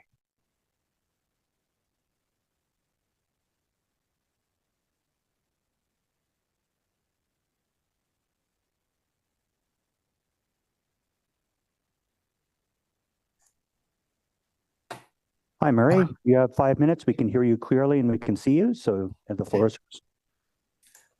All right. Thanks so much. Just overall, it'll be real brief because I have something 11. So I'm going to just echo all the support for the bike lanes. I bike everywhere with my whole family. I've never owned my own car. Bike commuted for 27 years or so, 28 years. There's lots of dangerous spots in the city, and this is one of them. And this is going to be a huge improvement. We will go to, I live in Old Ottawa South, and we'll go to Billingsbridge Mall and the RA Center and places like that. And every time we do it, I mean, we'll take the, over the bridge, we take the sidewalk and walk the bikes. It doesn't feel optimal, but I'm not going to bring kids, and really, I shouldn't be on that road either. So no one should be there. This is a big improvement. I'm just going to say one thing. My understanding of it is what's being proposed for the separation of the lanes is flexible bollards, flex posts. Someone can jump in and correct me if I'm wrong, but my comment is if we compare to two other bridges, there's the George McElwraith, which is the Smythe Bridge, Main to Smythe Road, where they put the flexible posts. It was an improvement over the painted lines, but I've noticed a lot of the flex posts have been hit by cars. And so that, it's not ideal in terms of separation. And if I look at the Bank Street Bridge, that to me is the example to follow. And I don't see, if it's not been proposed here, why hasn't it been proposed? Because I don't see it taking up any extra room. So if someone could address that, and I'll leave my other comments. Thanks. Great. Thank you very much. Councillor Menard does have a question for you. I'll just answer his question. Is okay, Chair, just about the space on the bridge. So right now, staff haven't gone through the detailed design. Right now, it's proposed as just paint on the bridge in terms of adding bike lanes. But they're going to be looking into what separation might be possible, whether that be a raised curb, some of the flex stakes, or otherwise, in addition to the safe intersections that are being proposed at either side. So there's lots more work to come on that. And of course, we had challenges on the Bank Street Canal Bridge when that was constructed in terms of space, but we worked that out and had a great end design there that works for everybody. So my hope is the same with this one too. Thanks. Okay, I'll just say very quickly that if it's just painted lines, just my vote would be, in reality, I think I would definitely, with a group like my family, I would still be taking the sidewalk. Maybe the flex post, we do go over Smythe Bridge sometimes, still feels a little sketchy, but that would be bare minimum, and the Bank Street Bridge would be what I think is reasonable. But thanks so much for all of this work, everyone. Thanks so much. Thank you, Murray, and Councillor Carr and Councillor Menard are both listening, and thank you for your comments today. We'll move on to our next delegation is Henry Chung. Do we have Henry online with us today? Hello? Hi, Henry. We can hear you loud and clear. We can't see you, but that's not a problem. I don't have a webcam. You have 5 minutes. The floor is yours. All right.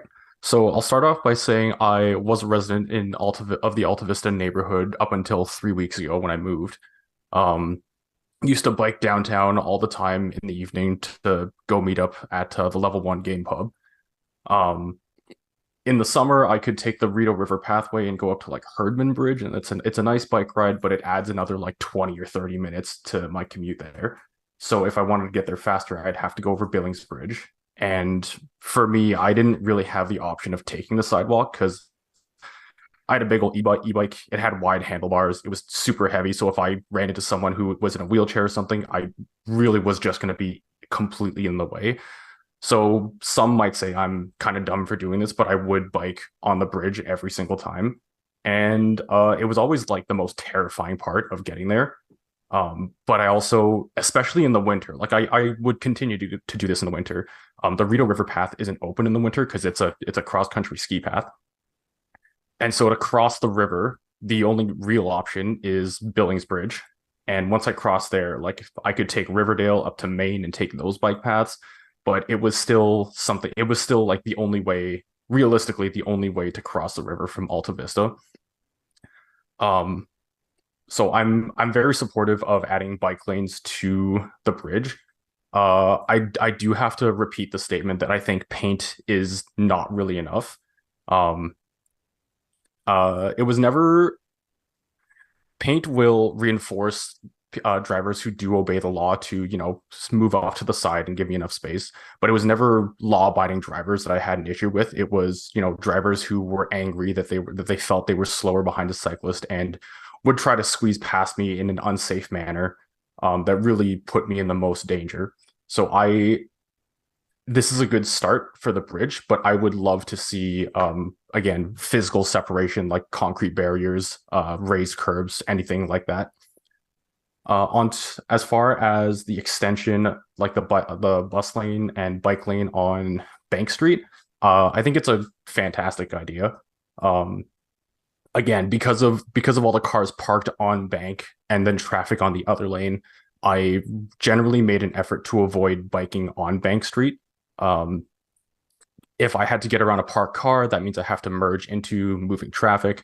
And Ottawa drivers are not well conditioned on how to interact with cyclists because there's not many cyclists here, which means that Ottawa drivers aren't really trained to interact with cyclists, and it's a bad cycle. So if the bike lane were there, it's something that I could take on my way to downtown. And I understand the concerns for business owners that losing that parking will impact their business. And I understand the fear of, losing income, especially in this time. But one thing I want to bring up is I almost always would stop somewhere on my bike ride to like grab a drink, grab a snack, have a bit of a rest. And if it was an option for me, I would love to take a stop in Old Ottawa South. There's like Haute Couture, there's a bunch of cafes, there's bakeries. Basically, there's something for every type of mood. But because it's unsafe, it's frankly unsafe for me to bike up there. It's somewhere I avoid. And so every time I've basically given my business to, the Happy Goat on Main Street because it's open and it's very on the way for me. And as far as like, the concern that, customers are driving in, I ask you to consider, I ask you to consider cyclists as potential customers as well. And if you think about density in that way, like how many bikes can fit in one car parking spot? Like I can think of at least 4. You could probably fit up to 8 depending on how the bike racks are positioned.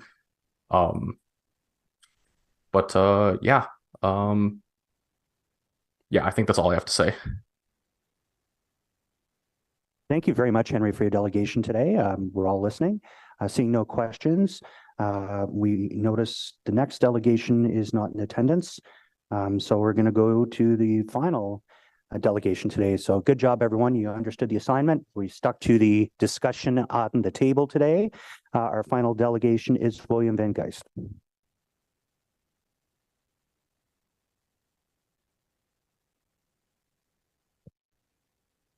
Hi, William. You're no stranger to this place. Oh, I think you're some kind of muting thing going on here. Any better now? Yeah, it's very hard to hear you. If it's okay by you, I'll just change my settings. There you go. That's better. We can hear you better now. Okay, great. Let me just call up my delegation here.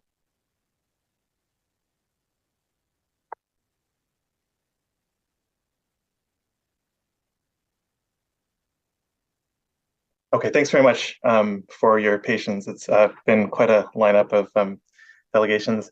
I'm addressing you on behalf of Bike Ottawa, of which I'm the chair of the Advocacy Working Group. We're pleased to see the city's attention to this stretch of Bank Street. As you well know, Bank Street is an important corridor as it cuts a long north-south line through our city, and it's lined with destinations in many places. We also know there's development happening in this area, and we'll need to adjust accordingly to accommodate that development, including making our transportation systems more efficient. Also, the portion in question includes one of the 34 high-volume intersections identified by the city in 2020 as of being particular risk to people biking, and that, of course, is the Bank and Riverside intersection that you know. And in particular, this intersection, Bank and Riverside, has a bad history of collisions, including the death of a person biking in 2013. So It's clear that improvements to this stretch and the larger Bank Street renewal south of this area are very worthwhile. My main message today is that this project heads in the right direction, even if it doesn't go far enough. The direction in question, of course, is improving safety, first of all, and secondly, improving efficiency in travel. I'd like to address 3 items today. First of all, the intersection of Bank and Riverside that I mentioned. Secondly, Billings Bridge. And third, the biking facilities everywhere else. Beginning with Billings Bridge, currently, as you know, there are 4 lanes for cars as well as sidewalks, and that's it, nothing for people biking. I personally avoid biking through here whenever I can, but this summer I've had to bike through regularly, and I can tell you it is uncomfortable, to say the least. Your choice is between riding on the road with a steel barrier on your right and impatient drivers behind you and on your left, or riding on the narrow sidewalk and endangering people there. The plan before you proposes reducing the number of car lanes by 1 and adding, that's 1 total, and adding painted bike lanes on both sides. Again, this is a step in the right direction. Reducing car lanes will make this portion of Bank safer for everyone, including car drivers. But painted bike lanes ultimately don't offer people biking protection against the 2-ton vehicles that surround them. I urge you to require that physical protection be included here as the plan contemplates but doesn't commit to. This could be as simple as pin curbs, as on Laurier West downtown. Moving on to the intersection of Bank and Riverside, this too is a step in the right direction. A separate signal phase for southbound drivers turning right on Riverside should reduce the risk of right hooks. That was identified as a particular dangerous aspect. Tightening the turn radii should encourage drivers to take the corners at slower speeds, and shortening crosswalks will make the intersection safer for people walking and rolling. Given the proximity of this intersection to the Billings Bridge Shopping Center, it's critical that every effort be made to make it safer for people walking, rolling, and biking. As for the biking facilities elsewhere, these also head in the right direction, but don't go far enough. Obviously, making a lane transit priority is a great idea, but making this lane serve double duty for people biking doesn't make sense. There's no comfort in knowing a bus could bear down on you at any time, and no one wants to be holding up a busload of people while biking up the hill northbound. Removing car parking is again a good idea, and if actual bike facilities were added, should even result in a net improvement for the businesses along this stretch. In closing, I want to emphasize the importance of this project for connectivity. It crosses this area, crosses the Rideau River Pathway, as you know. It's right next to the Billings Bridge Shopping Center. It's just north of the upcoming Bank Street Renewal Project. It's just south of Lansdowne Park. So not proceeding with this project will ensure heavier car traffic in this area and isolate anyone not in a car. Thanks very much for your attention. Great. Thank you very much for your delegation today. Seeing no questions, sorry, Councillor Trostner. Thanks. Hi, William. Thanks. It's nice to see you again. I'm just curious. So you mentioned pin curbs. I know it's a very narrow space, and I agree with you that paint is not infrastructure, and flex posts can only do so much. Do you have, having looked at the plans, do you have a very specific suggestion that you would like to see in terms of separation? Is pin curbs the ideal in your eyes, or is there another way that we can protect cyclists? I mean, of course, yeah, thanks very much for the question, Councillor. Of course, the more the protection, the better. I always love to see planter boxes because there's an aesthetic element there. That's obviously not going to happen in the proposed configuration. I mentioned pin curbs because they're the slimmest, to my knowledge, that offer actual physical protection. I did notice that there are no lane widths in the proposal, and that's pretty important information. I imagine that right turn southbound right turn car lane could be quite slim, given that it's essentially a storage lane. That being the case, yeah, I do wonder whether there will be space for something like pin curbs, and again, I urge in the strongest possible terms some actual protection along those lines. Thank you very much. Great. Thank you very much again, William. That concludes our delegations portion of the meeting. So good job, everybody. And now we'll move to questions to staff. If you could use your raised hand feature. Councillor Gower. Thanks, Chair. I wanted to ask staff, what actually triggers this report to come to committee and council for approval? Because it seems to be very well aligned with policy. Is it a budget issue? Is it something within our policy that requires approval? I'm just curious about procedure for this. You're right that it has a high degree of policy alignment. Because of the traffic implications and parking implications, we felt it was appropriate to bring it forward and to be able to give residents the opportunity to speak as well. Is it an absolute requirement that these come to committee? I'm just, because we're going to have a lot of these, and I appreciate there's interest from many different perspectives. But if we are going to be, or if we have policy, or we're going to be establishing new policy, the transportation master plan, similar to how in our planning, we're trying to update our zoning so that we don't always have long debates about things that are aligned to council approved policy. I'm just curious about what we can expect in the future on projects like these. Councillor, if I can step in. The reason why you're asking about why we brought this report here today when it's we've already been given directions to work. Okay? I wanted to bring it to council's attention that there is traffic impact, just as we did with Elgin, because it is, it is an impact that is of interest to many. So that's why we felt we need to share this information so that there are no surprises when the project is implemented. Okay, thanks for clarifying. Thank you, Chair. Thank you, Councillor. Councillor Lowe. Thank you, Chair. So I've in a previous life, I've driven up and down this stretch of Bank Street probably about 2,000 to 2,500 times over 7 years. So I have a lot of familiarity with this stretch of Bank Street and how precarious it really is for cyclists as well as vehicles. Some of my concerns, so I'll start with the northbound bus lane, the hot take, if you will.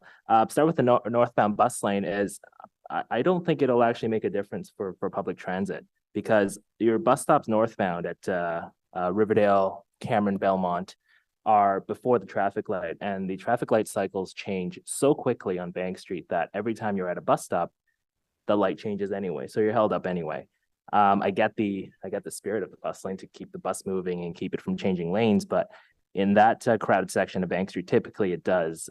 Typically traffic is pretty good to you.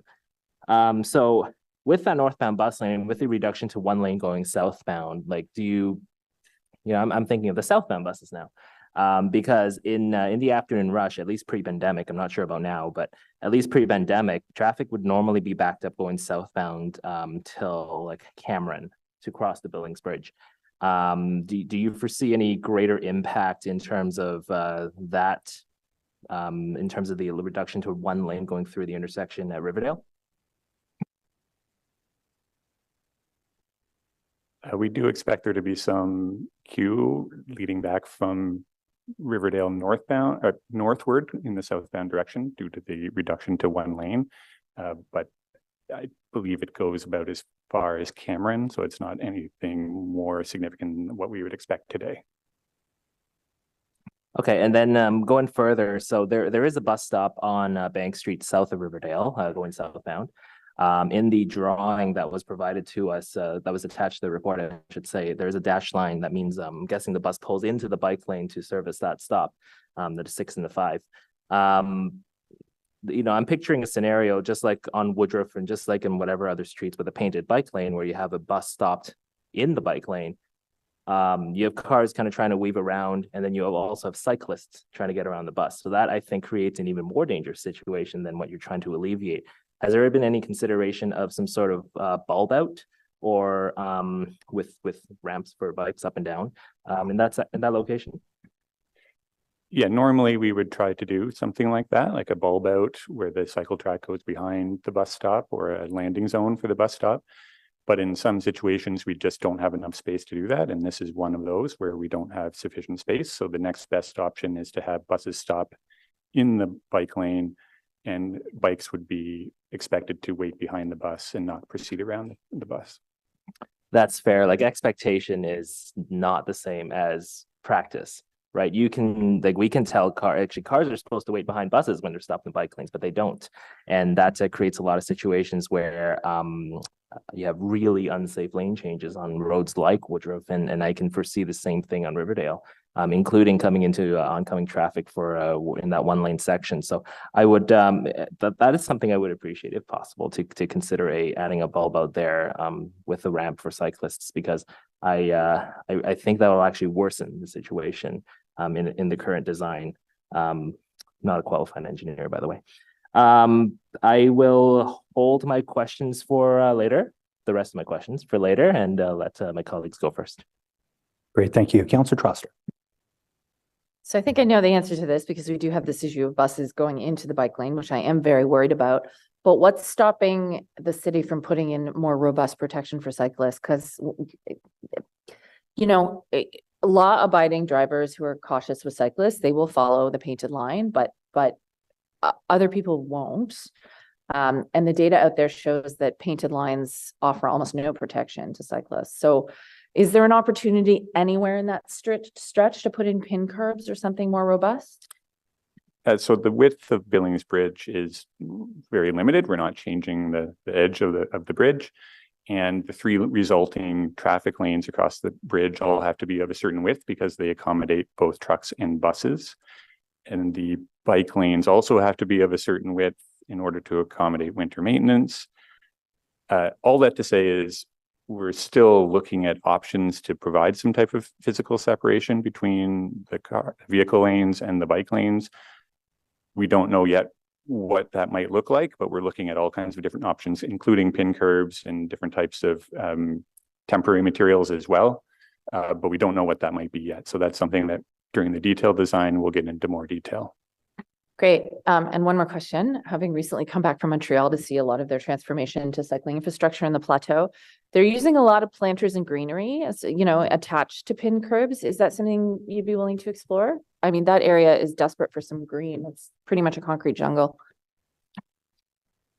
Again, we might be limited in terms of space for something like that, but it's certainly something we can look into where appropriate. That's great. Anyway, I appreciate it. And again, I just want to reiterate, you know, better separation, some sort of barrier. We all know it's better. So as much as possible, you know, we ran into similar issues, even just with the temporary bike lane on Wellington. There were areas where we had to allow a merge for tour buses, for example, or for a city bus, but whatever we can do to help keep people safe. Thanks. Thank you very much, Councillor. Councillor Menard. Thanks so much, Chair. Just want to thank yourself, the Vice Chair, as well as the Mayor, who've had conversations on this as well, and the delegations who came out, and then who are excellent delegations, succinct and clear, and then to staff who have been working for a number of years on the changes here. I know this area is a challenge. I guess to Councillor Gower's inquiry as well. There's a project from the bridge, I think all the way to Walkley, Ledbury, and that's renewing the underground infrastructure there, which is very old and obviously needed to be changed over. So it didn't make sense to have that project kind of stop at a dangerous area where we're seeing collisions occur. It made sense to kind of incorporate that in that project, which is starting. Advanced works have already started there, and will continue over the next couple of years. There's also 3 towers in that area at Bank and Riverside that are going in, 3 large towers, which council had approved unanimously. With some changes, but there'll be a lot of density added in this area too. So it made sense to make it safe at the same time, as that's going to happen between the 2 riversides in that loop. It is a dangerous intersection, Chair. From 2015 to 2019, we saw 300 collisions at the Bank and Riversides. So it's really high up there on our list. 103 of those were at the intersection of the bridge and Riverside Drive, right where the area we're talking about. So certainly needed, not just for people that are walking and biking, but people that are also driving, getting in accidents. It costs a lot for us to have resources go out there every time there's a collision too. So I did want to just mention with staff, because I think we've had this discussion, that the actual traffic impact on Bank Street slowdowns is pretty negligible because of that new right turn lane going on Riverside as you're heading southbound. That's a good innovation with a protected intersection there, as well as the light signal timing that can be adjusted. So the Bank Street changes are not going to be a big impact. The Riverside Drive ones, it's fairly minimal, only at peak periods. And so looking pretty positive overall in terms of actual changes there. I did want to mention, because I mentioned it in a few delegations, I'm going to work with staff and businesses on the hours proposed for the bus lane priority. They've already worked on that. They've already changed it to 3 instead of 4. I know businesses appreciate that. I recognize this opens up potential new segments of businesses as well, given the shared roadway space in this area. So I'm going to talk to them, but not right now. But I think before council, I'll have those discussions and see if something makes sense or not. I know staff can be engaged with us on that too. And then just the last point I'll make is that physical separation is important. I see the benefits at Riverdale and at Riverside. That innovation is really appreciated and helpful. And I think you also, the teams here know, ideally we get that physical separation. The same conversation happened on Bank Street, a bridge over the canal, where we said, okay, can we modify the bike lanes a little bit? Can we modify the roadway a little bit so that we get, even those inches matter when it comes to that separation. So I'm sure we can find a solution here too. So just huge thanks all around to the businesses here, the residents here, staff, and the team that's helped with this project. So appreciate it, Chair. And I also want to mention, Councillor Carr as well. I know Councillor Carr wasn't in last term, but our discussions up until this point too have been very fruitful, and similar kind of feedback on the Alta Vista Capital Ward side. So thank you. Great. Thank you for those comments. I'm going to go to Vice Chair Kitts, then Councillor DeRoche, because he'd be first round. Then I'll go back to you, Councillor Lowe. Thank you very much. I note that the bridge is up for renewal in a 7 to 10 year time frame. Appreciating that that's much too long to wait for the community. I just want to make sure that we're not looking at a situation where we're investing in an asset that potentially will need to be completely reconstructed in the next decade. Yeah, the changes we're making to the actual bridge as part of this project are very minimal. It's really just line paint. The physical changes we're making as part of this project are to the intersections of Riverside and Riverdale, but they're off the bridge. So it doesn't preclude any other future changes being made as part of a future bridge renewal. Great, thank you for that. One of the delegations brought up sort of creative solutions to perhaps making up for the loss of parking in different ways. Just wondering if that's something that's been explored at all, or something that you could take back. Yeah, that's certainly something that we intend to look into if this project moves forward, is possible ways that we can adjust some of the parking restrictions on some of the side streets or other things that we might do to try to accommodate the parking needs or loading needs in the area. Is there any way we could get maybe some high level thoughts before this comes to council? I know that's a quick turnaround, but I think so, yes. Okay, great. Thank you. And then lastly, just I was looking for a comment perhaps from Mr. Scrimger based on Councillor Lowe's lived experience. We're very lucky to have a former OC Transpo driver. But a comment on why the transit priority is needed, again, based on comments that perhaps it's not going to solve the issue through that corridor. Thank you, Mr. Chair. We measure the time that all buses take to move on all routes across the city, and the travel time for customers who are on northbound buses on Bank Street is especially long, between 2 in the afternoon and 7 p.m. Monday to Friday, and it's it can be up to 3 minutes longer than it is at other times of the week, and so if we can reduce the need for buses to move in and out of the curb lane, if we can reduce the conflict or the other activities in front of that bus, then we can reduce travel times for the customers on those buses. Okay. And will you be looking at making changes to the signalization, like the timing of the signals? Because I know that the signal cycles are quite short in that corridor as well. Yes, absolutely. That's ongoing work that we're always engaged in with Phil Landry's team. Okay. So my questions, thank you. Thank you very much, Vice Chair. Councillor DeRoche. I don't have any questions, Chair. I was just going to speak to the motion or the recommendation when the time comes. So you can continue with questions if you want. We'll go to Councillor Lowe. And so, sorry, Steve, did you just want to do some kind of wrap up or something? Or Yeah, I was just going to speak to it, Chair. It sounds like if you want, we can do a combination, or I'm in your hands. Yeah, please go ahead. We'll treat questions and wrap up together.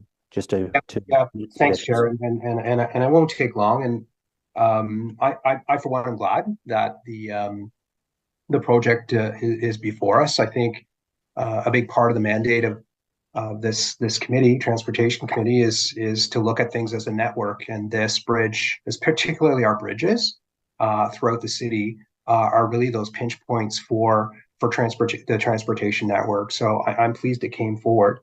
And I think it also gives an opportunity for residents to come forward, especially when we are into conflicts on modes, to be heard. And I'm very thankful for some of the delegates for all the delegates for that matter, but for some of them that came forward with concerns with the impact on their businesses, and they should be heard, and they should be treated with respect, which this committee has done today, and not be accused of all being opposed to this or that. So this is our role as a city, that we get into some of the finer details in terms of impact, and glad they had that opportunity today.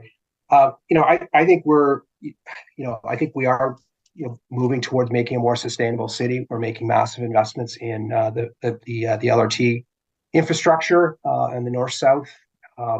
I don't think there's any appetite to make investments in the Alta Vista Parkway, and that's not something that I'll be championing.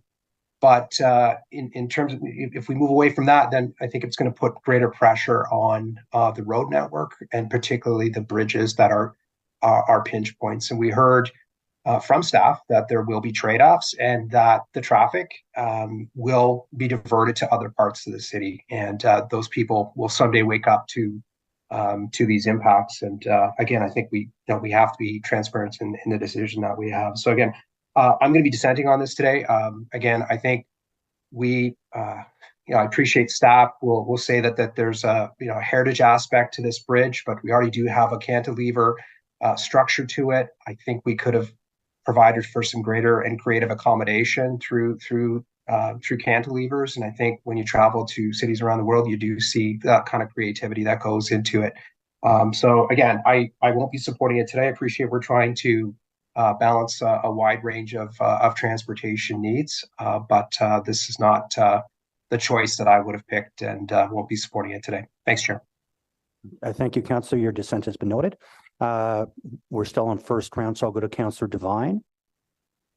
Thank you, Chair. I just want to follow up a little bit on what I heard from my colleague, Councillor Kitts. So I am supportive of the recommendations, both the bridge aspect and the bus only lane.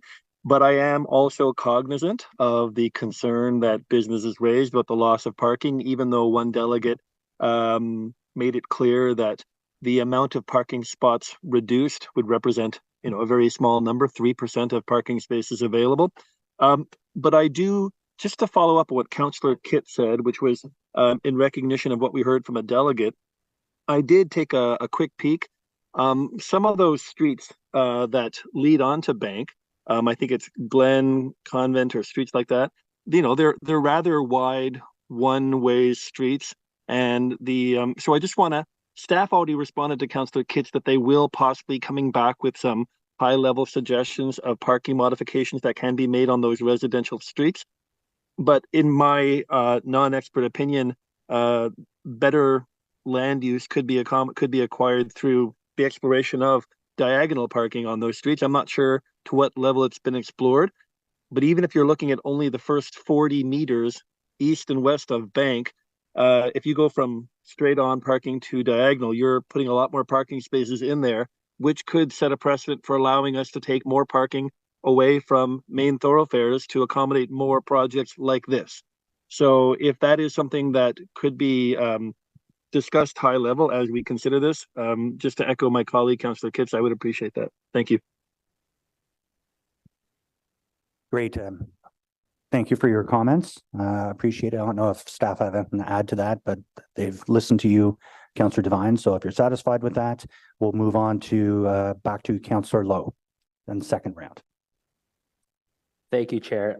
Sorry for the second round. So I kind of want to move over to the Bank and Riverside intersection, and I noticed that in the drawing, the northbound traffic for Bank Street narrows down to 2 lanes just before the intersection for the westbound leg of Riverside. I mean, my doom and gloom, I kind of foresee some gridlock there, like actual gridlock where northbound traffic blocks eastbound traffic on Riverside, and then eastbound traffic tries to go, then blocks southbound traffic. Have there been any considerations? I know there have been discussions in the past and considerations, and even it's been raised by the local councillor to combine the 2 legs of Riverside into one large Bank and Riverside intersection. Are you able to walk? Now with all the policies, we can make it a protected intersection, and with all the space that's there compared to the riverbank, I should say. Can you walk me? Do you mind walking me through some of the analysis that's been done there and why that can or cannot be done? Yes, Councillor. So it started back in 2012. There was a community design plan done for the area, and the issue of combining the 2 legs of the Bank Riverside intersections was investigated, but the volumes were quite high. So the conclusion of that CDP was just to maintain what is there. So council approved that, and we moved on with other decisions around that. Then in 2019 and again in 2021, we did another review again to revisit, just to see if conditions have changed and what we can do there. So my team did look at develop some concepts and combining the 2 intersections, because they are very heavily used intersections. Then combining 2 to 1, of course, you're going to have a much larger, much more massive intersection, which then interferes with all of our other policies. That makes it difficult for pedestrians and cyclists to cross. And it's just really huge for that area. There are developments that have been approved recently, some condos, some big buildings, hotels that are going in. So then if we were to proceed with that, all of those would have to be put on hold, and we would have to buy property to deal with that as well. And even for traffic, the vehicles, they would experience, instead of 60-second cycle, or the delay time that they would have to wait at the intersections, it would double or triple that to about 190 seconds. So it would interfere with the physical layout of the area. It would interfere with the mode use. And the last thing that we looked at was cost, because it's not just around this intersection. It really affects, the lead up to the intersection. So the reconstruction would take you all the way from Data Center Road to Neil Way. And there's just no money for this work. It's not in anybody's work program. It's not related to growth, so you wouldn't get development charges for this. So it'll be on the tax base, and we're talking about tens of millions, not just a few million. So given that we've revisited a few times and that decisions have been made in the past based on the current configuration, what we can do now through projects like the Bank Street renewal and this work that my team is presenting today, we can improve the conditions for active transportation and for transit, which that all aligns with safety and the sustainable policies that we have in our transportation master plan, the OP. Thank you. And to tag onto that a little bit, the bridge portion of this, the painted lines are, I don't think will really do too much in terms of safety. It's, have we considered, well, I could have read the whole thing, but I kind of skimmed it. But have we considered things like clip-on structures for the bridge? I know they're not actually clip-ons, but they're kind of like separate bridges attached to the original bridge. But have we considered things like that would kind of widen the sidewalk and then, turn the existing sidewalk into a bike lane and that kind of stuff? Yeah, my understanding is that had been looked at in the past and was found not to be feasible at that time. But it is something that can be looked at again at such time that bridge does go through its renewal process, which I think you said was sometime between 6 and 10 years. Okay, so in many ways, this is an interim solution till then. I wouldn't necessarily say interim, but it's a way to improve safety for people walking and cycling as part of another project for a very low cost. Okay, understood. Thanks. Thank you, Councillor Lowe. Seeing no further questions, I want to thank Cal and Deborah. You put a tremendous amount of work in this. I only had one question just so people are aware. How soon? I know there's still a lot of minutiae and detail to get into. When can we expect a start date and a completion date on a project like this? I can't quote you specific dates, but we will be working on the detailed design between council, if approved, and over the winter with the intent that it would go to construction in 2024. Excellent. Excellent. Okay, terrific work. I do appreciate it. We've noted Councillor DesRoches' dissent on this. Is this item carried?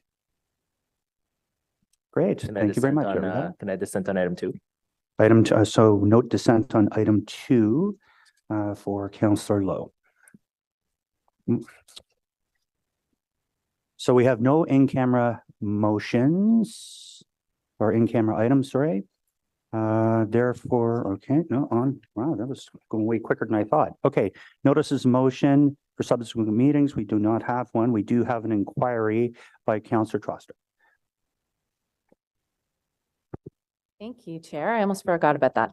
So there are 103 individual public infrastructure projects in Somerset Ward this summer, which has created some significant challenges in terms of pedestrian accessibility. In one case, there was sidewalks were actually closed on both sides of the building, and there was a resident living in an apartment who uses a wheelchair who could not access the area outside their apartment at all. So what are the city's current standards for pedestrian accessibility during sidewalk construction? Do complaints to 311 about construction accessibility concerns automatically translate into a site assessment? How many site inspections were carried out through the standards office last year, and how many included volunteer residents? How many changes were made to city construction sites as a result of standards inspections in the last year, specifically pertaining to pedestrian accessibility? What follow-up concerns to ensure the changes, what follow-up occurs to ensure the changes have been made? In what circumstances does the city close both sidewalks for construction at the same time? And how are mobility challenges and accessibility needs determined and protected during sidewalk repair construction? And I also did want to give a shout out to staff though, because in this particular situation where the sidewalk was closed on both sides, a member of staff did come meet with the resident and repeatedly assess the site and ensure that they were able to have access, but it was still quite problematic and quite unexpected for that resident. So thank you very much. Great. Thank you very much, Councillor. We have no other business. So just before adjournment, I want to thank our committee coordinator and staff for helping us out so much and making us look good today.